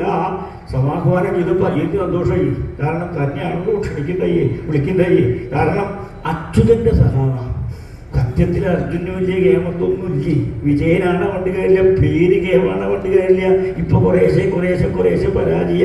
അല്ലെങ്കിൽ ഈ വനവാസമൊന്നും ആവശ്യമില്ലോ. ഇപ്പോഴോ കാട്ടിലാണപ്പോഴേ ഉണ്ടായിരുന്ന രാജ്യത്തിന് സ്ഥാനമൊക്കെ ഇല്ലാതെ കണ്ടായിട്ട് പുറത്തേക്ക് പറഞ്ഞാൽ എന്താ വേണ്ട നിശ്ചയിക്കപ്പോൾ. അതുകൊണ്ട് യോഗ്യനായിട്ടുള്ള ആളാണെങ്കിലും അദ്ദേഹത്തിന് അത്രത്തോളം യോഗ്യത ഉണ്ടാക്കി തീർത്തത് അച്യുതനാ. സത്യം പറയുകയാണെങ്കിൽ അച്യുതന്റെ സഹാവ. അച്യുതന്റെ സഹാവ എന്ന് പറയുമ്പോൾ തെറ്റിദ്ധരിക്കുന്നത് കൊണ്ടാണ്. ചുതി ഇല്ലാത്ത ആളാണ്. ചുതി ഇച്ചാൽ കളവ്. ചെയ്യണത് മുഴുവൻ അച്യുതൻ കളവനെയാണല്ലോ. അതാണല്ലോ അദ്ദേഹത്തെ കേമത്വം. പല പേരുള്ള അച്യുതൻ, മാധവൻ, ഗോവിന്ദന്റെ കാര്യമൊക്കെ പറഞ്ഞാൽ ഗോവിന്ദ എന്ന് പറയുന്നത്. കാരണം ഗോവിനെ ആനന്ദിപ്പിക്കുന്നവരാണ് ഗോവിന്ദ ശബ്ദം കൊണ്ട് വിശേഷിപ്പിക്കപ്പെടുന്നത്. ഗോവച്ച ഭൂമിയെന്നും പശുക്കളുമൊക്കെ രസമുണ്ട്. അപ്പൊ അദ്ദേഹത്തിന്റെ സഹാവ അച്യുതനാണ്. സ്ഥാനം കൊടുത്താലും ഗോവിന്ദന്റെ പരിരക്ഷണത്തിലാണ്. അപ്പോഴേ അപ്പോൾ ആരാരാ കേവലശില്ല. അതിൻ്റെ ഒരു ഗർവുണ്ടതാ. ലോകസമ്മതൻ, യോഗ്യൻ, ശ്രേഷ്ഠൻ, വിജയൻ എന്നുള്ള പേര് അക്ഷരത്താക്കി തീർക്കാൻ കഴിവുള്ളവൻ. ഇത്രയും ജനസമ്മതനായിട്ട് പാണ്ഡവന്മാരിൽ വെക്കണ്ട എല്ലാവരിലും വെച്ച് പരമഭക്തനാണ്. കണ്ട പോലെ ഭക്തി ഇല്ലാതിരിക്കുന്നു വേണ്ട. ഇപ്പോൾ സഖാവായിട്ടുള്ള വിജയന് സന്നിധാനമായിട്ടാണ് കൂടുതൽ ബന്ധം കുറച്ച് കൂടാനുള്ള കാരണം യുധിഷ്ഠിര സത്യവതി സുധാന്മുനെ വിദ്യാം അവാപ്യ അരിനിർജയോത്സുക ജിഷ്ണും സമാഹൂയ. അരിനിർജയത്തികൾ ഉത്സുകനായിട്ടുള്ള ജിഷ്ണുവിനെ സമാഹ്വാനം ചെയ്ത് പുരദ്വിഷ പാശുപതാസ്ത്രലബ്ധയെ പുരദ്യുട്ടിങ്കിൽ നിന്ന് പാശുപതാസ്ത്രത്തെ സമ്പാദിക്കാനായി കൊണ്ട് നിയോഗിച്ചപ്പോ സമാധാനമായി. ഈശ്വരനെ സേവിക്കുക അങ്ങനെയാണ് ഭക്തി. ഏറ്റവും പരമഭക്തനായിട്ടാണ് എല്ലാവർക്കും കാണിച്ചു കൊടുക്കേണ്ട ആളൊന്നുമില്ലോ. അപ്പം എപ്പോഴൊന്നും സേവിക്കാം, ഉചിതമായിട്ടുള്ള സ്ഥലമാണ്, സങ്കേത ഗെയിമാണ്. അതുകൊണ്ട് വല്ലോടത്തും വേണ്ടാന്നല്ല, എവിടെ വെച്ച് സേവിച്ചാലും ഭഗവാൻ പ്രത്യക്ഷവും. ഇവിടെ ആകുമ്പോൾ കുറച്ചധികം സന്നിധാനമുണ്ട്. ഇപ്പം സന്നിധാനത്താണ്. അപ്പം അങ്ങോട്ട് പോകണമെങ്കിൽ ഇപ്പോൾ അവിടെ ഇവിടേക്ക് ആണെങ്കിൽ ചിലപ്പോൾ വേറെ വീടുണ്ട്. താൻ മഹാദേവനെ തപസിയുമ്പോൾ പെട്ടെന്ന് തപസിയല്ലോ. പതിവ് തിരേറ്റുകൾ നേരത്തെ എഴുന്നേൽക്കുക, ഏഴകാലത്ത് പുരുഷാകാലത്ത് എഴുന്നേൽക്കുക, നിത്യാനുഷ്ഠാനങ്ങൾ, സന്ധ്യാവന്തന പ്രക്രിയകൾ. ഇത് കഴിഞ്ഞ് കഴിഞ്ഞാൽ പിന്നെ തൻ്റെ ആ ശരീരത്തെ രക്ഷിക്കേണ്ട കർത്തവ്യം ഉണ്ടാവുകൊണ്ട് അദ്ദേഹം അത്യാവശ്യം ഇലക്കുമ്പിൾ ഉണ്ടാക്കിയിട്ട് വെള്ളം കൊണ്ടുവന്ന് വയ്ക്കും. കായ്കനികൾ, കിഴങ്ങ് വർഗ്ഗങ്ങൾ, പഴവർഗ്ഗങ്ങളൊക്കെ ശേഖരിച്ചിട്ട് വേറെ ആരും സഹായത്തിനില്ല. അപ്പോൾ എല്ലാം കഴിക്കേണ്ടി വന്നു വെച്ചാൽ കൈലാസത്തിലേക്ക് പോകുന്നേ നല്ലത്. ഇവിടെ ഒന്നും അറിയാൻ പറ്റില്ല. ഇവിടെ ഉണ്ടായി കഴിഞ്ഞ് കഴിഞ്ഞാൽ ചിലപ്പോൾ പരിചയക്കാരുണ്ടാവും, ചിലപ്പോൾ പരിചയമില്ലാത്തവരുണ്ടാവും, ചിലപ്പോൾ കേട്ട് പരിചയമുണ്ടാവും. ഇന്നാളോ ഒന്നിരിക്കണം പോകുന്നത് കാണുന്നുണ്ട്. ഉണ്ണേ ഇവിടെ വരൂ, ഇവിടെ വരൂ, ഇങ്ങോട്ട് വരൂ, ഇവിടെ ഇവിടെ അങ്ങോട്ട് പോകല്ല, ഇവിടെ അങ്ങോട്ട് വരും, ഇങ്ങോട്ട് വരുന്നു പറഞ്ഞാൽ കേൾക്കും. ഇവിടെ ഇവിടെ വരും, അവിടെ നിൽക്കാനല്ല, ഇവിടെ അങ്ങോട്ട് വരും. കാണാൻ വേണ്ടി വന്നതാണോ? അതെ, ഞാൻ നമസ്കരിക്കട്ടെ, പരിഹരിക്കുക. ഞാൻ തുടർത്തെ ചിലക്ക് തുടർന്ന് പോകണ്ടാവും, തൊടുക, ചിലക്ക് ആരെങ്കിലും ചെയ്യട്ടെ, ചിലക്ക് ഉമ്മ വയ്ക്കട്ടെ. ഓരോരുത്തരും ഓരോ തരത്തിലെ ബഹുമാനം പ്രകടിപ്പിക്കുക. അത് കഴിഞ്ഞാൽ ആ വീണ്ടും കുടിക്കണം, ശുദ്ധമാവണം. ശുദ്ധം എന്ന് വെച്ച് കഴിഞ്ഞാൽ വട്ടവും തിരിഞ്ഞിരിക്കും. ശുദ്ധമായിട്ട് മനസ്സിൽ ഏകാഗ്ര വേണ്ടപ്പോഴുള്ള മനസ്സോട് വിട്ട് വേറൊന്ന് ചിന്തിക്കാണ്ട് അനന്യ ചിന്തയോടുകൂടി ഭഗവാനെ തന്നെ സേവിക്കണേ. ഇത് വേറെ ആർക്ക് പറയാൻ പറ്റുള്ളൂ, തന്നെയാണല്ലോ ആവശ്യം. ഭഗവാൻ പ്രത്യക്ഷമാവണ്ടേ. അപ്പം ഇവിടെ ആണെങ്കിൽ പരിചയമുള്ളവരും പരിചയമില്ലാത്തവരും പിന്നെ കേട്ട് കേട്ട് ഒരു പരിചയം. അത് അങ്ങോട്ട് നോക്കൂ, ആ പോണാളെ കണ്ടു, അർജുനെ കണ്ടുവരിക. അർജുനോ? അതെ, എവിടെ എവിടെയുണ്ട്. രണ്ടാമത്തെ വളവ് കഴിഞ്ഞ് മൂന്നാമത്തെ ഇറക്കത്തിലുണ്ട്. എന്നാൽ എനിക്ക് കുറച്ച് കാലം ഈ കാണണമെന്ന് മോഹം തുടങ്ങിയിട്ട് അങ്ങനെ പുറപ്പെട്ട് ഞാൻ സംഘാതമായിട്ടാവും. ഇവിടെ ഇപ്പോൾ സഖാവ് വിജയം ഇവിടെ വരാതെ വന്നതൊന്നുമില്ല. ഓകളിളകി കർത്തനെയും ബഹുമാനത്തിനും ജനസമ്മതനും കൊണ്ട് ആർക്കും എപ്പോഴും അദ്ദേഹത്തിന് ആരെയും പരിചയമായിക്കൊള്ളുന്നില്ല. അദ്ദേഹത്തിനെ കാണാനായിക്കൊണ്ട് സർവന്മാരും വരുമ്പോൾ അദ്ദേഹത്തിനെ ശല്യവും. അത് വേണ്ടാന്ന് നിശ്ചയിച്ച് ആ സ്ഥലം ഉപേക്ഷിച്ച് കൈലാസനാഥനായിട്ടുള്ള ഭഗവാൻ ശ്രീപരമേശ്വരൻ്റെ സന്നിധാനം, അതാ സഖാവ് വിജയ സന്നിധാനത്തിന് കുറച്ചധികം ശ്രദ്ധയില്ലെന്ന് പറയാൻ കാരണം തെറ്റിദ്ധരിക്കുന്നു വേണ്ട. അവിടെ പോയപ്പോഴോ ചെത്തേണ്ട സ്ഥലം ചെത്തി, കോറേണ്ട സ്ഥലം കോരി, വാറേണ്ട സ്ഥലം വാരി, മെഴുകേണ്ട സ്ഥലം മെഴുകി. മാത്രമല്ല ഇതൊക്കെ കഴിഞ്ഞതിന് ശേഷം പ്രയാസമില്ലാതെ കണ്ട് അദ്ദേഹം ശബ്ദം കേട്ടു. ശബ്ദം ആദ്യം വന്നപ്പോൾ അവരുടെ ശബ്ദമില്ലേ, നല്ല വകതിരിവില്ലാത്ത ആളുകളൊക്കെ ഉണ്ട്. അവിടെ ഇവിടെയൊക്കെ ശബ്ദത്തിലായിക്കില്ലേ ഒന്നും നിശ്ചയില്ല. മൃഗങ്ങളാണ്, മൃഗബുദ്ധിച്ച എങ്ങനെയാ വെച്ചാൽ ശബ്ദം ഉണ്ടാക്കും. ഏട്ടടിമാനുകൾ, കാട്ടുപോത്തുകൾ, ചെന്നായികൾ, സിംഹങ്ങൾ, സൈനികൾ, ഈ വക മൃഗങ്ങളൊക്കെ അവിടെ മെയിനുണ്ട്. അപ്പം താമ്പടെ ഈശ്വരനെ സേവിച്ചുകൊണ്ടിരിക്കുമ്പോൾ തൻ്റെ ഗന്ധം മനുഷ്യഗന്ധമാണല്ലോ. ആ മനുഷ്യഗന്ധം അനുഭവിക്കാതെ വന്നു കഴിഞ്ഞാൽ അവർ തന്നെ അന്വേഷിച്ച് വരും. അന്വേഷിച്ച് വരുമ്പോൾ താ കണ്ണടച്ച് ഭഗവാനെ സേവിച്ചുകൊണ്ടിരിക്കുമ്പോൾ അടുത്ത് വരുമ്പോൾ പിടുത്തോ കടിക്കുക, മാന്ത്, ചവിട്ട്, എന്താ ഉണ്ടാവുക ശരിയാ. ചിലപ്പോൾ കാട്ടുപന്നികളും എന്ന് വെക്കണ്ട വന്യമൃഗങ്ങൾ പെടുന്നുണ്ടാവും. ആ ഒരു പേടി മനസ്സിലുണ്ടായിക്കൊണ്ട് ഈശ്വരനെ സേവിക്കാൻ പുറപ്പെട്ടു കഴിഞ്ഞാൽ ശ്രദ്ധ മുഴുവൻ പേടി ഭാഗത്തേക്കും ഭഗവാനിലാവില്ല. അതുകൊണ്ട് എന്താ വേണ്ടത്? ഇവര് കാട്ടി ഒളിപ്പിക്കാൻ നിശ്ചയിച്ച് കയ്യിലുള്ള ഗാന്ഡീവം കടമുറക്കി തലവടച്ച് ചാട് കൂട്ടിക്കെട്ടി ആ ചെറുയാളുടെ ശബ്ദം കൊണ്ട് വനാന്തർഭാഗം മുഴുവനെ ശബ്ദായമാനമാക്കിയിട്ട് ഭം ഭം എന്നുള്ള ശബ്ദ. പ്രത്യേകിച്ച് കൈലാസം എന്ന് വെച്ചാൽ എല്ലാവരും വിചാരിക്കണം നിഗൂഢമായിട്ടുള്ള പ്രദേശമാണല്ലോ. പുറമേവാകിന മതില്, 1000 തൂണ്, ശ്രീ കൈലാസ പാണ്ഡരങ്ങളാകിന ചൈത്യപ്രാസാദങ്ങൾ, നെടുക്കേണികൾ, സഹകാരണാഗ്രഹങ്ങൾ, ക്രീഡാടോളകൾ, ക്രീഡാസ്ഥാനങ്ങൾ, ബന്ധൂക, നീവ, നിജുള, ജംബു, ജംബീര, കവിത്ത, ശാൽമലി, കുടജ, കുസുംബ, നാഗ്, പുന്നാഗ്, സപ്തവർണ്ണ, കിന്ദ്രിണി, ശേഭാലികാദി, മുക്രാനികര പരികൽപ്പിതാലവാലങ്ങളാകിന വൃക്ഷങ്ങളുടെ ഓഹങ്ങളാണ്. ഒന്നും മനസ്സിലായില്ല, എനിക്കൊട്ടും മനസ്സിലായില്ല. ഇതൊക്കെ വൃക്ഷങ്ങളുടെ പേരാണ്. അതിൻ്റെ ഓഹങ്ങളത്തെ കൂട്ടങ്ങൾ ഒന്നെ അനവധിയുണ്ട്. അത് അമ്പരമ്പികളാണ്. അപ്പം അതിനുള്ളിക്കാണ്ട് ശബ്ദം കേട്ട് കഴിഞ്ഞാൽ പ്രതിധ്വനി കൂടി പന്നാൾ പുറപ്പെട്ട് കഴിഞ്ഞാൽ അതിൻ്റെ ഇരട്ടി ശബ്ദത്തിലാണ് തിരിച്ചു വരിക. അങ്ങനെ ഘോരമായിട്ടുള്ള വനത്തിനുള്ളിൽ താൻ ഒറ്റയ്ക്കാണ്. അപ്പം അതുകൊണ്ട് ഇവരെ കാറ്റ് ഒളിപ്പിച്ച് കഴിഞ്ഞപ്പോൾ സമാധാനമായി. ചില മാൻകുട്ടികൾ, പശുക്കുട്ടികൾ, മറ്റുള്ളവരുള്ളൂ ഇണങ്ങാൻ പറ്റിയപ്പോൾ പോവുകയാണ്. അവിടെ വാക്കിടുക പേടിച്ച് വീഴണോ ഇങ്ങോട്ട് വീഴണോ വെച്ചാൽ ഇടയ്ക്ക് പുല്ല് പറിച്ച് കൊടുക്കുക, ഇടയ്ക്ക് ചൊറിഞ്ഞു കൊടുക്കുക, ഇടയ്ക്ക് ആ ഒഴിഞ്ഞു കൊടുക്കുക, താൻ കുളിക്കാൻ പോകുമ്പോൾ കൂടെ കൊണ്ടുപോവുക, ഇടയ്ക്ക് വിശ്രമിക്കാനായിക്കൊണ്ട് പുറപ്പെടുമ്പോൾ അവരുടെ കൂടെ കളിക്കുക. ഇണങ്ങാൻ പറ്റിയ മൃഗങ്ങൾ വേഗം ഇറങ്ങുമല്ലോ. അങ്ങനെ കുറച്ച് ദിവസം കഴിഞ്ഞപ്പോൾ നമ്മളെ അനക്കാനും ഇണക്കാനും മാത്രമല്ലോ, മറ്റേ പ്രവൃത്തിതാകും എൻ്റെ പോലെ ഉത്സാഹിക്കുള്ളൂ. അപ്പോഴല്ലേ ഭഗവാൻ പ്രത്യക്ഷമാകുള്ളൂ.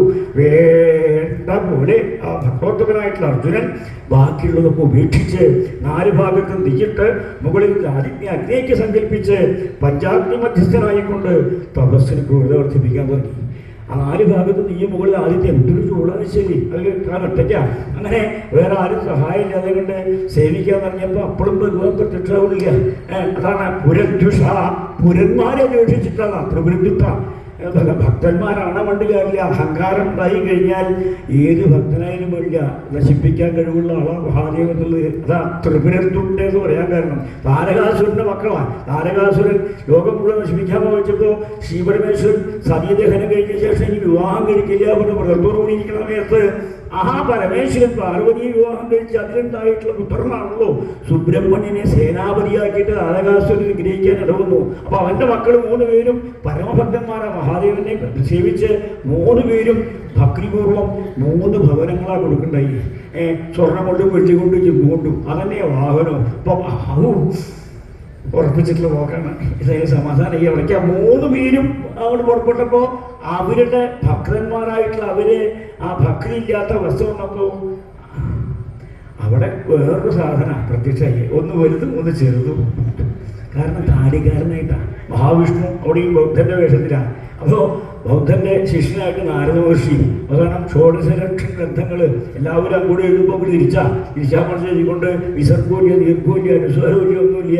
അവസാനം ത്രിപുരന്മാര് 3 പേരും സ്വർഗ്ഗവും ഭൂമി പാതാളവും ആക്രമിച്ചുകൊണ്ടിരിക്കുന്ന സമയത്ത് 1000 സംവത്സരാവസാനത്തിൽ 3 പേരും കൂടി ഭൂമിയിലെ ഒരു ജലാശയത്തിന്റെ പക്കത്ത് ആലിലോട്ട് കൂടും. 3:45 നാഴിക നേരം അവിടെ അവർ കേൾക്കാൻ പാകത്തിന് മഹാവിഷ്ണു ബൗദ്ധന്റെ വേഷത്തിൽ കുറച്ച് നേരം നാരദ മഹർഷിയെ സ്വീകരിച്ചും കൊണ്ട് പഠിപ്പിച്ചുകൊണ്ടിരിക്കുന്ന സമയത്ത് അവർ വന്നപ്പോൾ അവര് വേദം അവരുടെ കേമം നിശ്ചയിച്ച് ഉത്സാഹിക്കേണ്ടായി. വേദം അവരുടെ കേമമാകുമ്പോൾ ഞങ്ങളുടെ വേദത്തിലാ കേമം. അപ്പോഴാണ് ഈ ആരും അലത്തും ഇല്ലാണ്ടാക്കാൻ പറ്റുമോ ഒരിക്കലും അവസാനം ഇല്ലാണ്ടാക്കാന്ന് പറയും. ഇല്ലാണ്ടാക്കാൻ വേണ്ടി പരമേശ്വരന്റെ കേശാധിപാദം ആ ഭസ്മസഞ്ചിത് ഭസ്മെടുത്ത് ജപിച്ചപ്പോഴും തോന്നില്ല മഹാവിഷ്ണു ആണല്ലോ. എടാ കള്ളന്മാരെ, നിങ്ങൾ പരമഭക്തന്മാരാ. മഹാദേവന്റെ കേശാധിപാദം വിചാരിച്ചു കഴിഞ്ഞാൽ സാധിക്കാത്തൊന്നുമില്ലല്ലോ. തോന്നാതെ പോട്ടെ ശാപം പിന്നെ തോന്നുന്നില്ല. ശ്രീപരമേശ്വരന്റെ കേശാധിപാദം, ശ്രീപരമേശ്വരന്റെ ശിരസിലെ പുഴുത്ത തോലുള്ള തൊപ്പി. ഞാൻ അങ്ങനെ പതുവില്ലല്ലോ. മറ്റേ ആ താപരാക്ഷൻ, കമലാക്ഷൻ, താരകാക്ഷൻ, വിദ്യുന്മാരി 3 പേരും മാറി മാറി ആചരിക്കുക, കുളിക്കുക, ജപിക്കുക, ആദ്യ ഭസ്മം എടുക്കുക, പ്രഭവനിശ്ചയില്ല. വീണ്ടും പാദാതികേശമാണ്. പാദം തൃപ്പാദങ്ങളിൽ അലങ്കരിച്ചിട്ടുള്ള പുഴുത്ത തോല്. ശുദ്ധന്മാരി എൻ്റെ മനസ്സ് ശരിയല്ല. കുറേ നേരം കഴിയുമ്പോൾ മഹാവിഷ്ണു ബൗദ്ധനായിട്ടുള്ളൂ. ഒരു കാര്യം കുറേ നേരം ഈ സമയം വല്ലാണ്ട് അതിക്രമിച്ചിട്ട് എനിക്ക് നിങ്ങൾക്ക് ഉപദേശിച്ചെന്നാൽ മാത്രം പോലല്ലോ. ഞങ്ങളുടെ വേദന ശക്തി എന്ന് പറഞ്ഞാൽ മതി. സ്വയം അങ്ങനെ ധാരണയുണ്ട്. ഈ ഇതിനൊന്നും ശക്തിയില്ലാതെ സത്യം വേണമെന്നതിനാണ് ശക്തി, വേറൊന്നും ചെയ്യാനാണ്. അത് വേണ്ട പോലെ ആവണം, അപ്പോഴേ ശക്തി ഉണ്ടാവുള്ളൂ. എന്നാൽ കാണട്ടെ ഈ ആരും അർത്ഥത്തിൽ ഉണ്ടാക്കാൻ പറ്റുമോ? അവർ കുറച്ച് നേരം പറ്റില്ല. എന്നാൽ ഞാൻ തനിക്ക് പറ്റുമോ? എനിക്ക് പറ്റും. മഹാവിഷ്ണുവിൻ്റെ അവതാരം കൊണ്ട് പ്രയാസമായി കയ്യിലേക്ക് കാർക്കിച്ച നോക്കി. അപ്പോൾ ആരും അർത്ഥത്തിൽ ഇല്ലാണ്ട പോട്ടെ. അപ്പോൾ ഒന്നും കാണാനില്ല.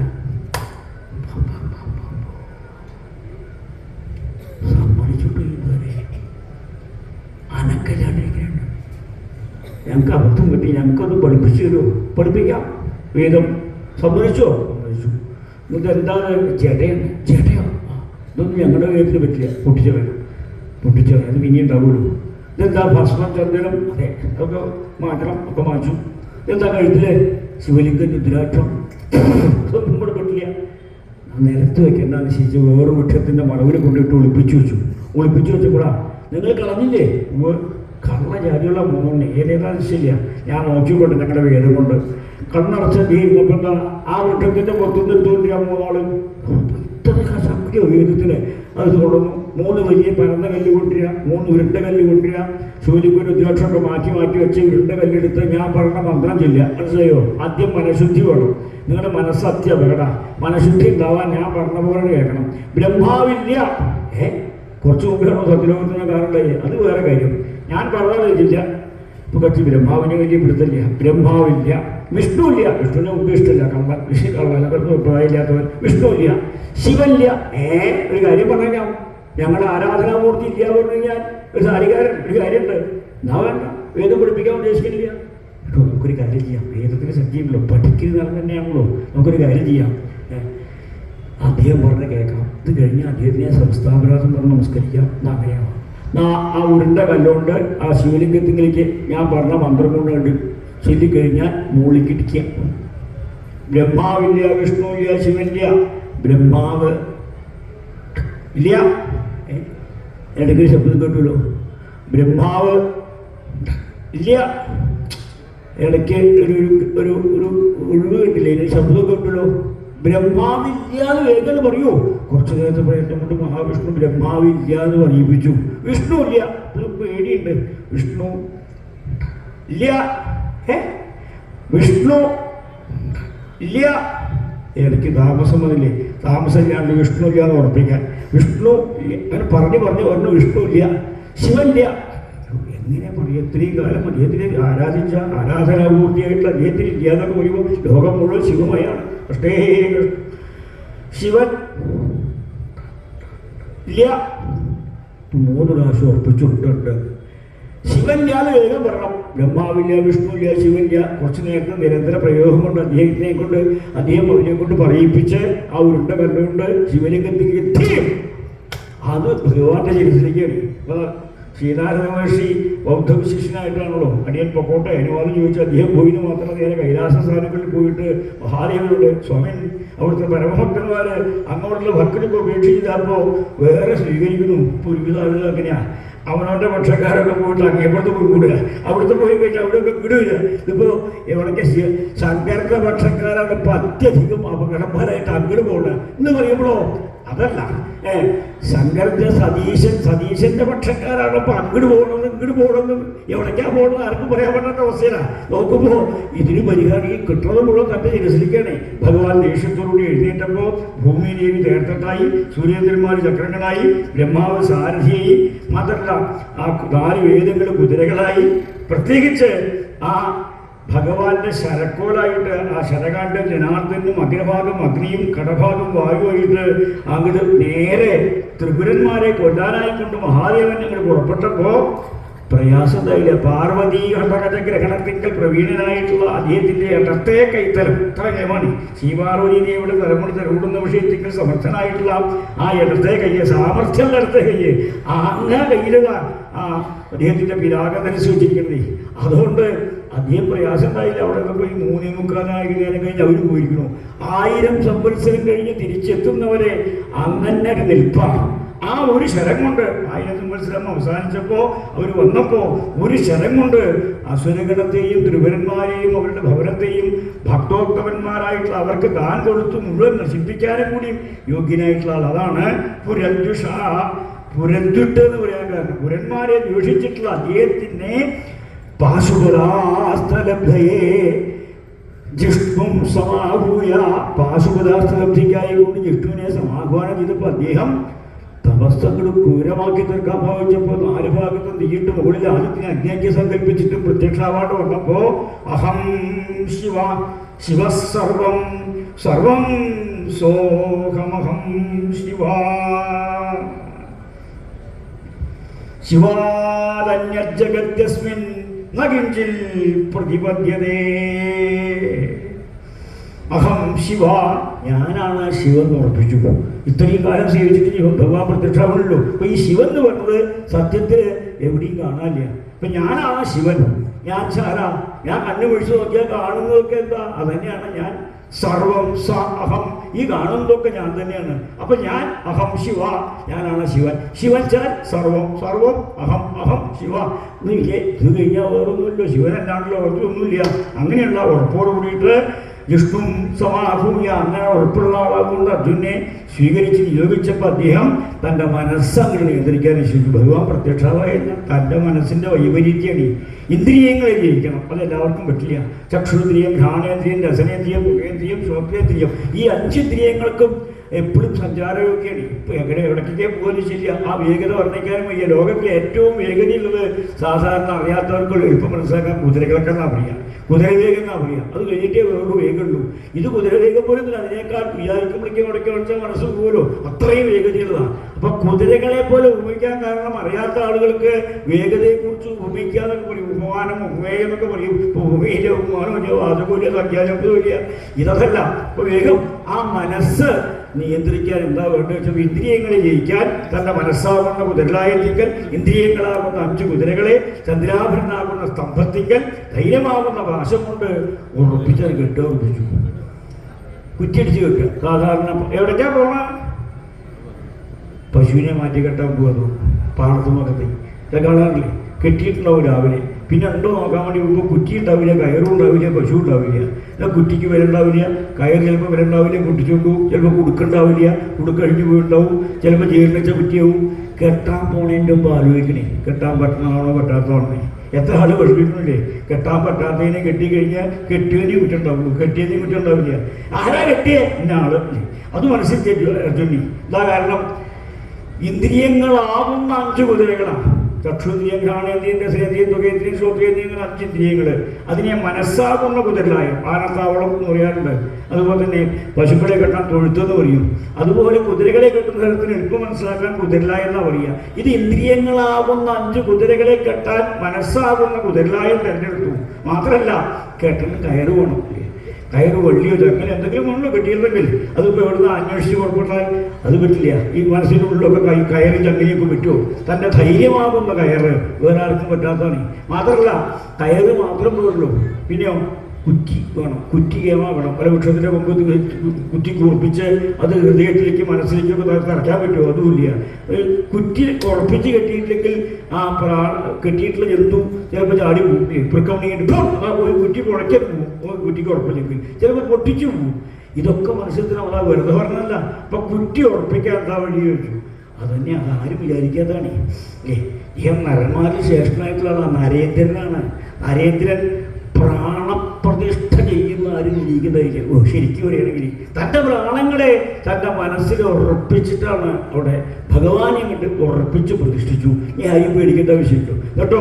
4 ഭാഗത്ത് നെയ്യ്, മുകളിൽ ആദ്യത്തിന് അഗ്നിക്ക് സങ്കല്പിച്ച് ഇരുകരങ്ങളും മഞ്ചിരി ബന്ധമാക്കി തീർത്ത് തൻ്റെ 2 കാലിലത്തെ വലത്തേ കാലത്തെ പെരുവേരിൽ മാത്രം ഭൂമിയിൽ പഠിപ്പിച്ചുകൊണ്ട് സംഹാരകർത്താവായി ചന്ദ്രകലാധരനായി ശ്രീപാർവതി വല്ലഭനായിട്ടുള്ള ഭഗവാൻ ശ്രീപരമേശ്വരനെ കുറിച്ച് പാശുപദാസം സമ്പാദിക്കാൻ പാകത്തിന് വളരെ വളരെ ഭക്തിയോടുകൂട്ട് അനന്യചിന്തയോടുകൂട്ട് വേറൊന്നും ചിന്തിക്കാതെ കണ്ട് കൈലാസനാഥിനെ സേവിക്കാൻ പുറപ്പെട്ടു. ഇത് ഉറപ്പിച്ചിട്ടുള്ള പോക്കാണ്. ഇനി വേറൊന്നിന് പോകണില്ല. അത് കഴിഞ്ഞിട്ടേ വേറൊന്നുള്ളത് ഉറപ്പിച്ചിട്ട് കുറച്ച് ഇടയില്ലേ. സമയം തുടങ്ങിയിട്ട് കുറെ വഴുകിയിട്ടല്ല, തിളങ്ങാൻ വഴുകിയാൽ കഴിയാനും വഴുകി തോന്നും. എന്നെ സംബന്ധിച്ച് പാലാണെങ്കിലും തടക്കം ഇങ്ങനെയാണല്ലോ. അവിടുന്ന് പുറപ്പെട്ട് ഇവിടെ എത്തി, സന്നിധാനത്തിലെത്തി, ഇത്രയൊക്കെ ആയില്ലോ. അബദ്ധമില്ലാതെ കണ്ട് തത്വജ്ഞപ്പോൾ സന്തോഷമായി. പിന്നെ ഭഗവാൻ പ്രത്യക്ഷാവ് കൂടി വേണല്ലോ. അതിനെ ഭഗവതി വേണി. ഭഗവതിയുടെ കടാക്ഷത്തിന് പാത്രമായാലേ ഭഗവാൻ പ്രത്യക്ഷമാവുള്ളൂ. ചില ഭർത്താക്കന്മാർക്ക് ക്ഷിപ്രപ്രസാദികളും ക്ഷിപ്രഗോപികളും. ഇപ്പോൾ കോപമുള്ള ഭർത്താക്കന്മാരാകുമ്പോൾ ചില ആളുകൾ അതെ ഒന്ന് പറഞ്ഞിട്ടുണ്ടോ അദ്ദേഹത്തിനോട്, ഞാൻ പറഞ്ഞു വെച്ച കാര്യം ഒന്ന് നേരാക്കാൻ. ഞാൻ പറഞ്ഞാൽ കേൾക്കുമെന്ന് തോന്നുന്നില്ല. ശുദ്ധിയുള്ള 4 അന്ന് പറഞ്ഞാൽ കുറച്ച് വെള്ളം കൊണ്ടുവരും, ദാഹമുണ്ട്. അതെ ഇപ്പോൾ വെള്ളം കവറിൽ പാത്രം പോലും അടിച്ചു. ഞാൻ വെള്ളം ചോദിച്ചതിനാണോ? അതെ എപ്പോഴും അവിടത്തേക്ക് ശുദ്ധിയെടുക്കലാണ്. എന്താ ഒന്ന് പ്രത്യേകിച്ച് നിന്റെ നിൽക്കുന്ന എന്നാണ് വന്നിരുന്നു എന്നിട്ട് അത് എന്നോട് എന്തോ കൊണ്ടപ്പോൾ ഞാൻ അത് ശരിയാക്കാന്ന് പറഞ്ഞു. അതും ശരിയാക്കാൻ പറ്റാത്ത അതല്ലേ പറഞ്ഞ ഞാൻ പറയുകൊണ്ടല്ലേ ഞാൻ ആ വാക്ക് കൊടുക്കൊണ്ട് അവർക്ക് ബന്ധം പറ്റിയേ. ഇത്തിരി കഷ്ടമാണ്. അവസാനം ഭാര്യ പറഞ്ഞ് കേൾക്കാണ്ടി വയ്യ, കേൾക്കാണ്ടിരിക്കാനും വയ്യ.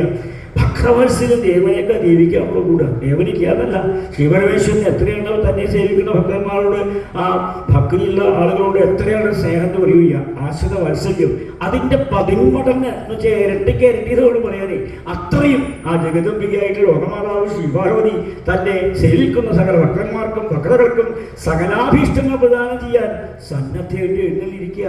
അപ്പം ശക്തി ഉണ്ടെങ്കിൽ അവിടെ ശിവനുണ്ട്, ശിവനുണ്ടെങ്കിൽ അവിടെ ശക്തിയുണ്ട്. രണ്ടും ഒരുമിച്ച് തന്നെയാണല്ലോ. അപ്പോൾ ഭഗവാൻ ശ്രീപരമേശ്വരനെ കുറിച്ച് ചിന്തിക്കുമ്പോൾ നാരദാദികളായിട്ട് മഹർഷിമാരൊക്കെ കൂടി കൈലാസത്തിലെത്തി. ആ ശ്രീപാർവതി ദേവി പ്രത്യക്ഷമായപ്പോൾ അല്ലേ മഹർഷിമാരെ എന്താ പതിവില്ലാണ്ട് എല്ലാവരും കൂടി ഈ സമയത്ത് ഇത്രയും നേരം വഴികാറില്ല. അവിടത്തേക്ക് അറിയാലോ ആ ഉണ്ണി അർജുനൻ എത്ര കാലമായി അവിടുത്തെ സേവിക്കാൻ വേണ്ടി പോകാൻ ഇവിടെ വരുമെന്ന് മുഷിഞ്ഞു പോകുക. അതുകൊണ്ട് ഭഗവാനെ കാണാതെ പോവുക. നിങ്ങൾ വിഷമിക്കണ്ട. ഭഗവാൻ പഠിക്കാൻ വേണ്ടി കഴിഞ്ഞാൽ വന്നാൽ എഴുന്നള്ളി കഴിഞ്ഞാൽ നിങ്ങളുടെ ഓരോരുത്തരുടെ കണ്ഠങ്ങളെ കൊണ്ട് എങ്ങനെയാണോ ഭഗവാനോട് നിങ്ങൾ സങ്കടം അറിയിക്കുന്നത് അതേപോലെ ഞാൻ അറിയിക്കാം. ഇപ്പൊ പോവാം. ആ ഭക്തവാത്സല്യം കാരണം നാരദാദി വർഷമാരെ സന്തോഷത്തോടുകൂടി ദേവി ലോകമാതാവ് തിരിച്ചയച്ചപ്പോ ഭഗവാൻ എഴുന്നള്ളിയ സമയത്ത് പിന്നെ പ്രയാസം ഉണ്ടായില്ല. അതാ വരുന്നുണ്ട് ഇങ്ങോട്ട് മുമ്പിലേക്ക് വരുമെന്ന്. അതേ ഇതപ്പടെ ഇങ്ങോട്ട് മുമ്പിലേക്ക് ഇപ്പടേക്ക് ഇന്ന് മഹർഷിമാരൊക്കെ വരുണ്ടായി. സാധാരണ പോലല്ല. എല്ലാവരും കൂടി ഒരുമിച്ച് നാരദനെ മുക്കിയിട്ടാണ്. എന്താ പ്രത്യേകിച്ച് ആ ഉണ്ണി അവിടത്തേക്ക് അറിയില്ലേ? എത്ര നേരമായി ഒന്ന് പുറപ്പെടുന്നത്. പാർവതി കൊടുക്കാൻ വയ്യാഞ്ഞിട്ടില്ല.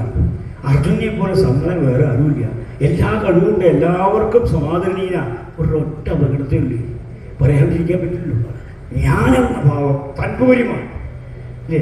അഹം എന്നുള്ള ഭാവം അതില്ലാണ്ടായി കഴിഞ്ഞാൽ ബാക്കിയൊക്കെ കേമാണ്. ആരെയും അനുസരിക്കൂല, കൂട്ടാക്കൂല. താൻ ഉദ്ദേശിച്ച് മാത്രമേ നടത്തുള്ളൂ. അതങ്ങോട്ട് കഴിഞ്ഞാൽ പിന്നെ എന്താ? അത് കാരണം ഭഗവാൻ കൃഷ്ണൻ കൃതാപു നഗാരാഭ്യ എന്നൊക്കെ ശ്രീകൃഷ്ണ ഭഗവാനാണല്ലോ ആ സഖാവ്. അതുകൊണ്ട് ആ അഹങ്കാരം ഒഴിച്ചാൽ ബാക്കിയൊക്കെ കേവലം ഭക്തോത്തമൻ. ഇത്രയും സമ്മതനായിട്ട് വേറെ ആരുമില്ല. അതുകൊണ്ട് സമയമാവണേ ഉള്ളൂ. ഇനി സമയമായില്ലെങ്കിൽ ഇപ്പോൾ വല്ലാത്ത സമയം ഒഴുകിയിട്ടുണ്ട്. ഇനി അയലേക്ക് അതിലൊന്നും കഴിക്കാതെ കൊണ്ട് കൃഷാക്കന സിദ്ധി കൂടി കഴിഞ്ഞാൽ ഒന്ന് പുറപ്പെടുക. ഭഗവതി നിർബന്ധിക്കാൻ തുടങ്ങിയപ്പോൾ തൻ്റെ പ്രിയതമാണ് ലോകമാതാവ്. ആ ദേവിയുടെ ആ വാക്കിന് നിർബന്ധിതനായി തീരേണ്ടി വന്ന് ജഗദീശ്വരനായിട്ടുള്ള ഭഗവാൻ ആലോചിച്ച് താമസമിന കാട്ടിലാണല്ലോ അർജുൻ തപസ് ചെയ്യുന്നത്. കിരാതരൂപം സ്വീകരിക്കാൻ കാട്ടാളന്മാരാണല്ലോ കാട്ടിലുണ്ടാവുക. അപ്പൊ കിരാതരൂപം സ്വീകരിച്ച് അർജുൻ്റെ അടുത്ത് പോയി അർജുനായിട്ട് യുദ്ധം ചെയ്ത് യുദ്ധമധ്യത്തിൽ അർജുനെ പരവശനാക്കി തീർത്ത് ഞാനെന്ന ഭാവം ഇല്ലാണ്ട് എപ്പോഴാണ് തന്നേക്കാൾ കേവന്മാര് ഏറിയുണ്ടെന്ന് സ്വയം തോന്നുമ്പോഴാണ് കഷ്ടേ കഷ്ടം. ഞാൻ ഇത്രയും കാലം ഞാൻ തന്നെയാണ് കേവൻ അഹങ്കരിച്ചിരുന്നു. ഇപ്പോഴോ എനിക്ക് ഒന്നും ചെയ്യാൻ വയ്യ. ശക്തി ഉണ്ടാവുമ്പോൾ അഹങ്കാരത്തിന് ശക്തി കൂടും. ശക്തി ക്ഷയിക്കുമ്പോഴോ കാഴ്ചയില്ലാണ്ടാവുക. കയ്യനക്കാൻ വയ്യ, കാലനക്കാൻ വയ്യ, അന്നമൊഴിക്കാൻ വയ്യ, ബോധം തീരും. കഴിക്കണമെന്നുണ്ട്, കഴിക്കാൻ സാധിക്കുന്നില്ല. തിരിഞ്ഞടക്കാൻ വയ്യ, മറിഞ്ഞടക്കാൻ വയ്യ, എഴുന്നേൽക്കാൻ വയ്യ. പരാശയത്തിന് പോലും മാർഗം സാധിക്കാത്ത വിധത്തിൽ ഏകാഗിയായിട്ട് കിടക്കുമ്പോൾ സ്വാമി ചന്ദ്രകലാധര ലോകനായക ഭക്തവത്സര ക്ഷിപ്രം പ്രസീദ. ആ ഗർവ് മുഴുവൻ പോയി ഭക്തി വർദ്ധിച്ച് തന്നെ എപ്പോഴാണോ അർജുനൻ വിചാരിച്ചുകൊണ്ടിരിക്കുന്നത് ആ സമയം ആ അപേക്ഷ കൂടാതെ തന്നെ ആവശ്യപ്പെടാതെ തന്നെ പാശുപതാർത്ഥം നൽകാനായിക്കൊണ്ട് ഭഗവാൻ ലോകമാതാവ് ശ്രീപാർവതിയുടെ വാക്കും കൂടി കേട്ട് കഴിഞ്ഞപ്പോൾ രണ്ടുപേരും കൂടിയിട്ട് കൈലാസത്തിൽ നിന്ന് അർജുന തപോവനോപകണ്ഠത്തെ പ്രാപിപ്പാനായിക്കൊണ്ട് ബദ്ധശ്രദ്ധനായി തീർന്ന് ആയവിടെ വർത്തിച്ചത്. അപ്രകാരമെല്ലാം ഇരിക്കുന്ന ഭഗവാൻ കിരാതമൂർത്തി ഭഗവാന്മാരെ രക്ഷിക്കട്ടെ.